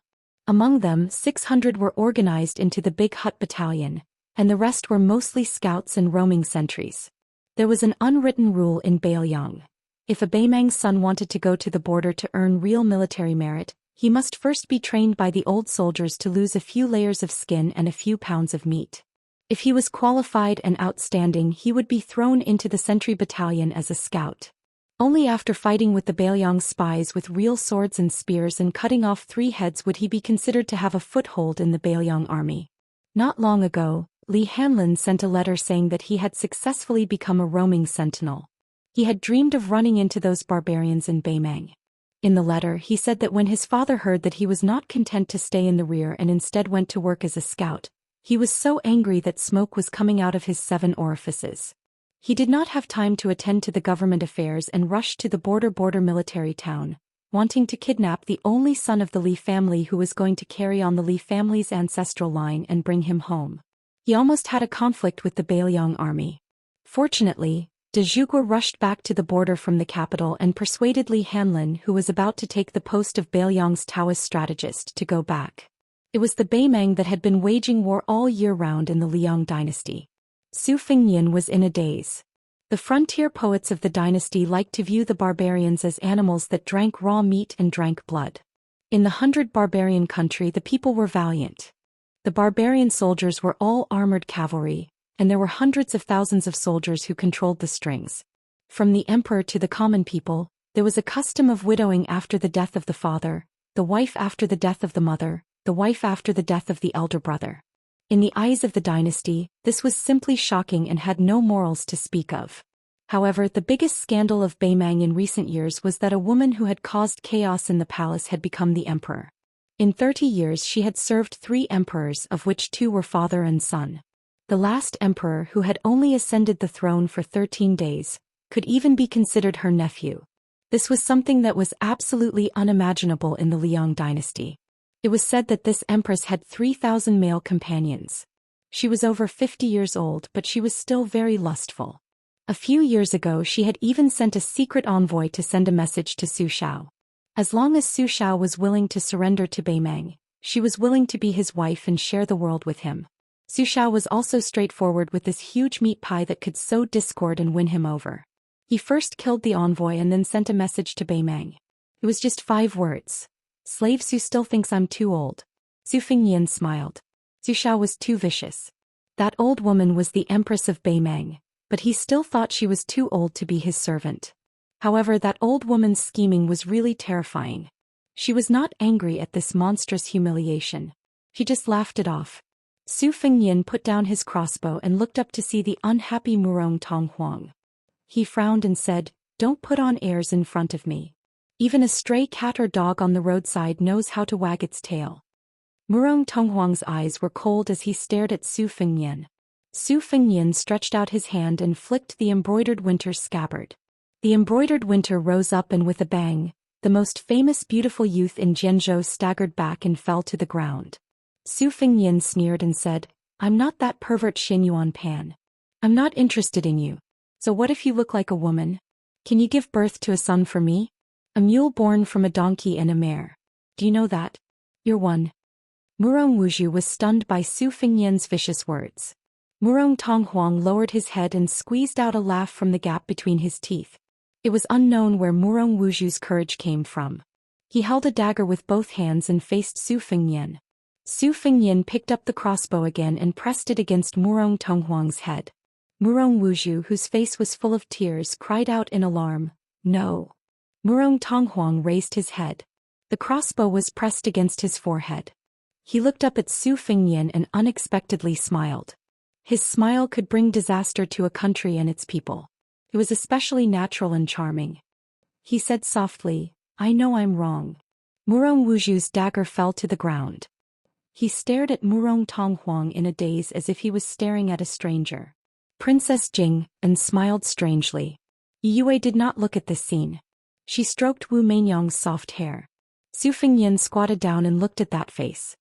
he said calmly, so pitiful. Chapter 286. Chapter 1. 4,000 Words. Yang Qingfeng participated in the hunt for Yuan Tingshan. He had learned a wide variety of skills and was proficient in unorthodox methods. He was good at controlling animals. Zhou Xian, who was born as a witch in Nanjiang, was not bad either. She had many secret techniques. She kept a distance of 100 steps from Yang Qingfeng and advanced side by side. Ningame threw away the bow, iron halberd. With the halberd pouch on her back and 2 flying halberds in her hands, she led more than a dozen light cavalry to abandon their horses and enter the forest. Assuming a fan-shaped formation, she held short crossbows and charged forward. Judumi priest Wei Xiang's body was like a mountain elf, leaping from branch to branch, coordinating with Ningame. The 3 tracking forces cast an inescapable net in pursuit of the young swordsman. After Yang Qingfeng entered the forest, he bent down from time to time to check for clues on the ground. At first he could still see footprints in the forest, deep and shallow. It was easy to chase, but soon the footprints began to fade. His footsteps suddenly widened. The escape route was no longer as simple as simply stepping on the ground. Instead, it was placed on tree trunks or rocks. Yang Qingfeng stopped and squatted down. He stretched out 2 sickly snow-white fingers to pinch some soil and sniffed it. His other hand took out 3 red-clawed black rats from a small pouch tied around his waist. He sprinkled the soil on the tips of their noses, and the little fellows scurried into the depths of the forest. Zhou Xian came to Yang Qingfeng's side at some point and said lightly, "I didn't expect this kid to have some skills. I think we should just split up and completely widen the distance between us. Otherwise, if we accidentally hang ourselves on a tree, we won't have the face to see His Highness." The gloomy Yang Qingfeng nodded. He didn't want to work with this woman. It would be best if he could do it alone. He could also use some of his hidden tricks. Zhou Xian didn't dare to neglect His Royal Highness's important task. She waved her sleeves and changed direction. Like a goshawk, she soared into the sky.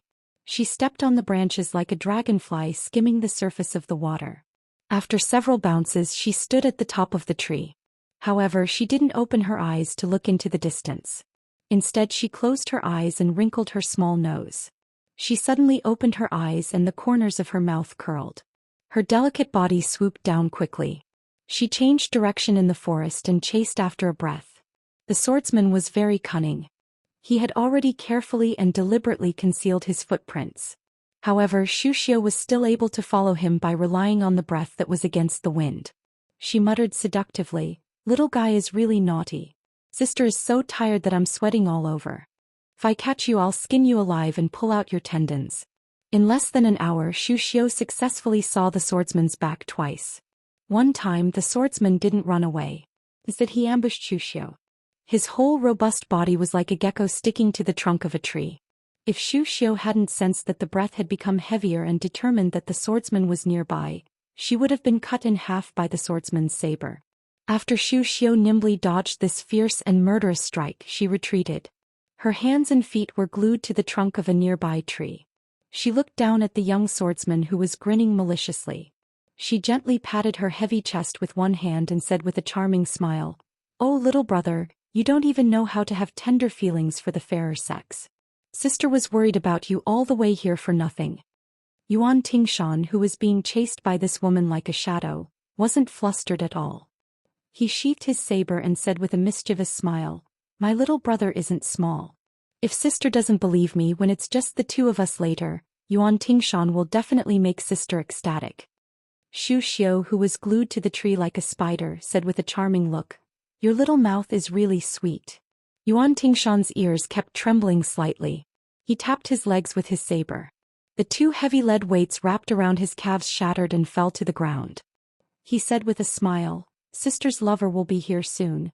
Little brother doesn't have the hobby of fighting 2 dragons and 1 phoenix. I'll leave first." If sister's mother was still here, she could have called sister to roll in bed with little brother. Sister is so beautiful, presumably mother's charm is still there. With 2 peaks confronting each other, little brother will be captured without a fight. Unfortunately, only sister is here today. Forgive me for not accompanying you." While he was flirting, Yuan Tingshan, who had lost more than 10 jin of weight on his legs, retreated with unusual agility. In a flash, he disappeared without a trace. Xu Xiu, who wasn't in a hurry to chase, slowly landed on the ground. She stuck out her small lilac tongue and licked the corner of her mouth. She clicked her tongue and laughed, teasing this old lady. After this close combat, the quick-witted Yuan Tingshan began to flee with the wind. He no longer went against the wind and left clues for Xu Xiu. This made Xu Xiu's anger soar. After she reunited with Yang Qingfeng by the stream, she saw Yang Qingfeng squatting on the ground to pick up a heavy iron inner jacket. Nearby, a black rat was nailed to the ground by a branch. Xu Xiu's mood improved. She looked across the stream and sniffed. She frowned and said, "This boy's martial arts are still okay, but he's as cunning as a fox. It's not a good idea to continue chasing him. Practicing lightness kung fu is clearly the stupid path of carrying a monolith. I estimate that he's carrying at least 20 jin of weight. You and I are not afraid of competing with just the strength of our legs. But he's going to attack faster and faster. The one surnamed Yang, don't fail miserably at such an easy task. Lu Qiantang is dead. Don't fall here. Sister is very lonely." Yang Qingfeng snorted coldly. Stepping on a rock, she prepared to leap across the stream. Although Xu Xiu seemed to be chatting idly, she had been sniffing Yuan Tingshan's scent all along. It drifted over from a distance. In addition, there were footprints on the ground by the stream. Logically speaking, they should have crossed the stream and entered the forest. But as Xu Xiu sniffed, her expression changed dramatically. "Careful." Her voice had barely faded when the water in the middle of the stream splashed up violently. He had accurately calculated the flow of Yang Qingfeng's qi. At the critical moment when Yang Qingfeng's body was slanting downwards, this ruthless saber stabbed out at the perfect moment. Fortunately, Yang Qingfeng's legs kicked against the cloud and rose up, forcibly raising her body by 10 feet. But if she stopped there, Yuan Tingshan's determined saber strike could still seriously injure Yang Qingfeng's legs. Xu Xiu's mind was instantly filled with hundreds of thoughts. Gritting her teeth, she kicked out a pebble with the tip of her foot, which violently shot toward Yuan Tingshan's Taiyang acupoint. In this rapidly changing situation, the outsider Xu Xiu held the initiative. If she did not interfere, Yang Qingfeng would most likely be at a disadvantage. Xu Xiu's kick could be divided into two subtle situations. If the pebble hit the blade, it would be most beneficial for Yang Qingfeng to get out of this predicament. But this pebble was aimed directly at Yuan Tingshan's Achilles heel. Xu Xiu's plan of sitting on top of the mountain and watching the tigers fight could be said to be ingenious. Without the slightest hesitation, Yuan Tingshan withdrew his saber and blocked the pebble. His body sank into the stream and then he exploded the stream water and swept to the opposite bank. Laughing loudly, he said, "Sister, you have a new lover, but you still don't forget your old one. You're so greedy. Be careful not to overfill your stomach." Expressionless, Yang Qingfeng's toes tapped on the surface of the water. Like a swallow, she swept to the opposite bank. She said flatly, "I owe you one." Xu Xiu narrowed her eyes and did not say anything. Chapter 287. Chapter 2. With a calm and collected face, Su Fengnian left the city together with the old god of swords to visit the tombs. The accompanying green bird brought along Zhichang City's most famous Angelica wine. Li Chungang mocked, "How can such a soft-hearted person accomplish such a dog-fart important matter? There are so many pitiful people under the heavens. Do you have 3 heads and 6 arms or what? Can you take care of them all?" Su Fengnian rolled his eyes and said, "I already don't like the Xianyuan family, which is one of the top 3 families in the martial world. Now that I finally have something to use against them, if I don't go to the bull gang and cause a ruckus, I'll be sorry for being chased out by Xianyuan Qingfeng. Doesn't the Xianyuan family see siblings as food on the plate? I'll make the meat in my mouth fall into my own plate." If he's not convinced, he can make a move. When the time comes, it's no big deal for the old senior to open the gates of heaven again. The old god of swords glanced at him and said, "Can you stop scheming against this old man all the time?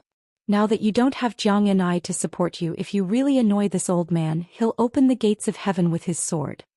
Su Fengnian changed the topic and asked, "What kind of person is that old Xianyuan guy? I heard that if this pervert doesn't have a woman for a day, his eyes will turn red, his cheeks will become red like fire, and his skin will crack and his tendons will twitch. It sounds like he's possessed by the devil." The old man with the sheepskin fur coat thought for a moment and said with a crooked mouth, "What else can he be like?" Su Fengnian said helplessly, "Tell me in detail. We're about to go to Mount Hui to cause trouble, so we have to know ourselves and the enemy. If we go down the mountain with great fanfare and end up rolling down the mountain with our tails between our legs, that woman Xianyuan Qingfeng will laugh her head off." Li Chungang had an impatient expression and said lightly, "This old man can probably be considered half a martial genius, but he can't compare to Wang Xianji." Su Fengnian whispered, "Nonsense, if he's the same as Wang Xianji, why would I go to the bull gang?" The old god of swords kicked his royal highnesses butt and turned around to ask Blue Bird for Angelica wine to quench his thirst. In the end he was met with a cold look. He sighed and said, "Brat, you only care about showing off in front of the siblings, you don't know the immensity of heaven and earth. If, goo, and." It sounded like he had been lustful and disrespectful all these years, but it was not that simple. This fellow had been proficient in Buddhism since a long time ago. In addition, his inner strength was already profound when he was in the prime of his life. He used the Yin cauldron to supplement the Yang cauldron to adjust the heart obstacle. Once he succeeded, he would have achieved immortality and his cultivation would be comparable to the great Jinren of Taoism. It's up to you whether you want to go to Mount Huishan. Su Fengnian rubbed his chin and thought about it seriously. The old god of swords asked softly, "Which one do you like between the siblings?" Su Fengnian's mouth twitched. "Old senior, you're wrong." The old god of swords said, "Indeed, with that guy who borrowed your spring thunder embroidered winter double blades, I'm afraid Murong Tonghuang won't catch your eye. Then when do you make a move on that white fox face? The later it is, the more you can't beat him. You won't even have the chance to force yourself on him. Actually, this old man can teach you a simple method. You just have to think of yourself as a woman. That white fox face is a man. Anyway, he's the most beautiful woman in the world. You won't lose out." Su Fengnian felt his hair stand on end and goosebumps appeared all over his body. He was full of grief and indignation. Li Chungang said disdainfully, "What? You want to fight with this old man?" Su Fengnian immediately flattered, "How can I? I'm still waiting for old senior's sword to go against the flow of the six-layered waterfall and flood that bull mound." Li Chungang said disdainfully, "Virtue." After leaving Zhejiang City, they walked for 2 hours before they finally found a lonely grave. Weeds grew crazily in the 3-foot-long grave. Su Fengnian squatted down and pulled out the weeds that wrapped around the tombstone. He looked at the tombstone that was less than 3 feet tall and remained silent. After more than 20 years of cold wind and rain, the writing was already mottled and unclear. He could only vaguely see the fragmented sentences. "The sun rises from the East Sea, the earth's qi surges boundlessly. The sun sets in Kunlun, the vault of heaven returns to rest. Spring and autumn return to spring and autumn. The sound of horses' hooves breaking the sound of reading books. I will encompass the universe, the vastness is the same as Qing Ming." The old god of swords had nothing to do, so he squatted down and squinted at the broken text on the tombstone, clicking his tongue in wonder. Su Fengnian took the wine from Blue Bird and slowly sprinkled it in front of the grave.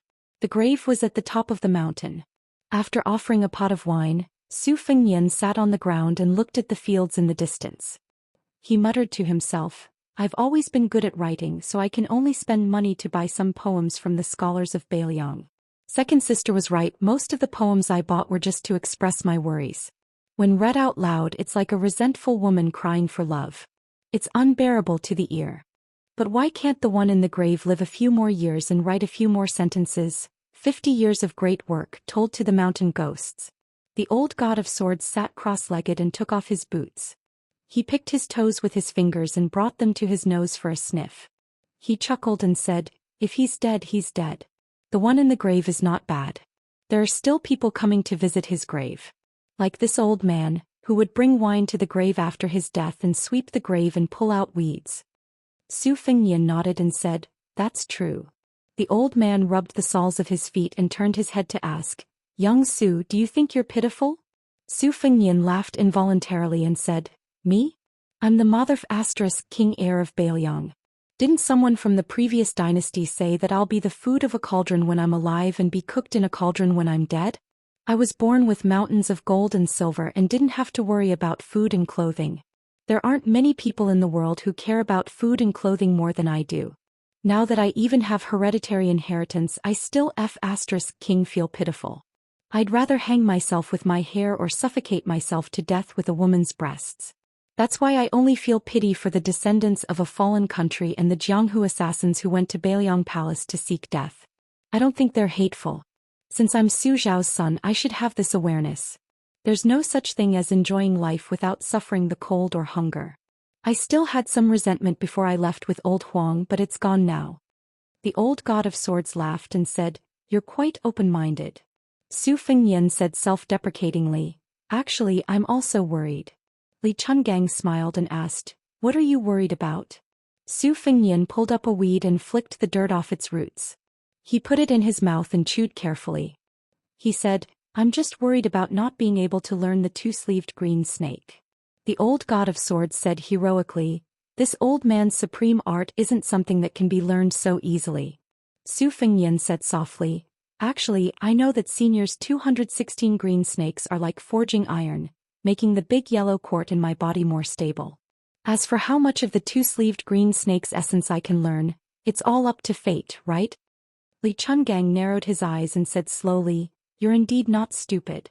To put it bluntly, the two-sleeved green snake sword moves are already extremely complicated, almost untraceable. Even if you wanted to learn it, you wouldn't know where to start. As for the sword opening the gate of heaven, it's purely sword intent, so you won't be able to learn it." Su Fengyan sighed bitterly while Blue Bird smiled behind him. The old god of swords also picked up a weed and chewed it. He spat it out and said, "Next, this old man will have to trouble you a little to feed you moves. Kid, don't bite off more than you can chew. First, you'll have to work on those 20 moves that you've pieced together. Actually, this old man's punches and kicks are enough to deal with Wang Mingyin." Without waiting for Su Fengyan to speak, the old god of swords wiped his face and said, "If little Jiang was here, she would definitely say that this old man doesn't even have a draft for bragging." Su Fengyan chuckled. He thought about which corner Miss He was hiding in, waiting to make a move. The three of them went down the mountain and walked on the path in the field. "Kid Su, you really don't have any thoughts about that beauty called Murong Tonghuang? This kind of twin lotus flower on one stalk is hard to distinguish between male and female. It can be called an immortal item. Even with this old man's outstanding eyesight, it's a once-in-a-century chance. Are you really not tempted?" "You can be tempted. This old man can turn a blind eye to your beastly behavior this time. Just think that Murong Tonghuang is a woman. When the lights are dark at night, can you tell who is Murong Wuzhu and who is Murong Tonghuang? Can you tell who is male and who is female? Kid, why don't you fart? Old senior, I can't beat you in a fight now." "What? Little brat, don't think that this old man will feed you moves. In the future I'll still use the two-sleeved green snake to take care of you. Don't. Then do you want to eat this pair of twin lotus flowers on one stalk? Get lost. Kid, you've been holding it in for more than a year, haven't you? Get lost." How can the word miserable be enough to describe it? There are so many peerless beauties in front of you, but you can't even eat a single one of them. Miserable, miserable. Old senior, can I get lost? Blue Bird walked behind. Listening to His Royal Highness and the old god of swords bickering, she smiled like a lotus flower in clear water.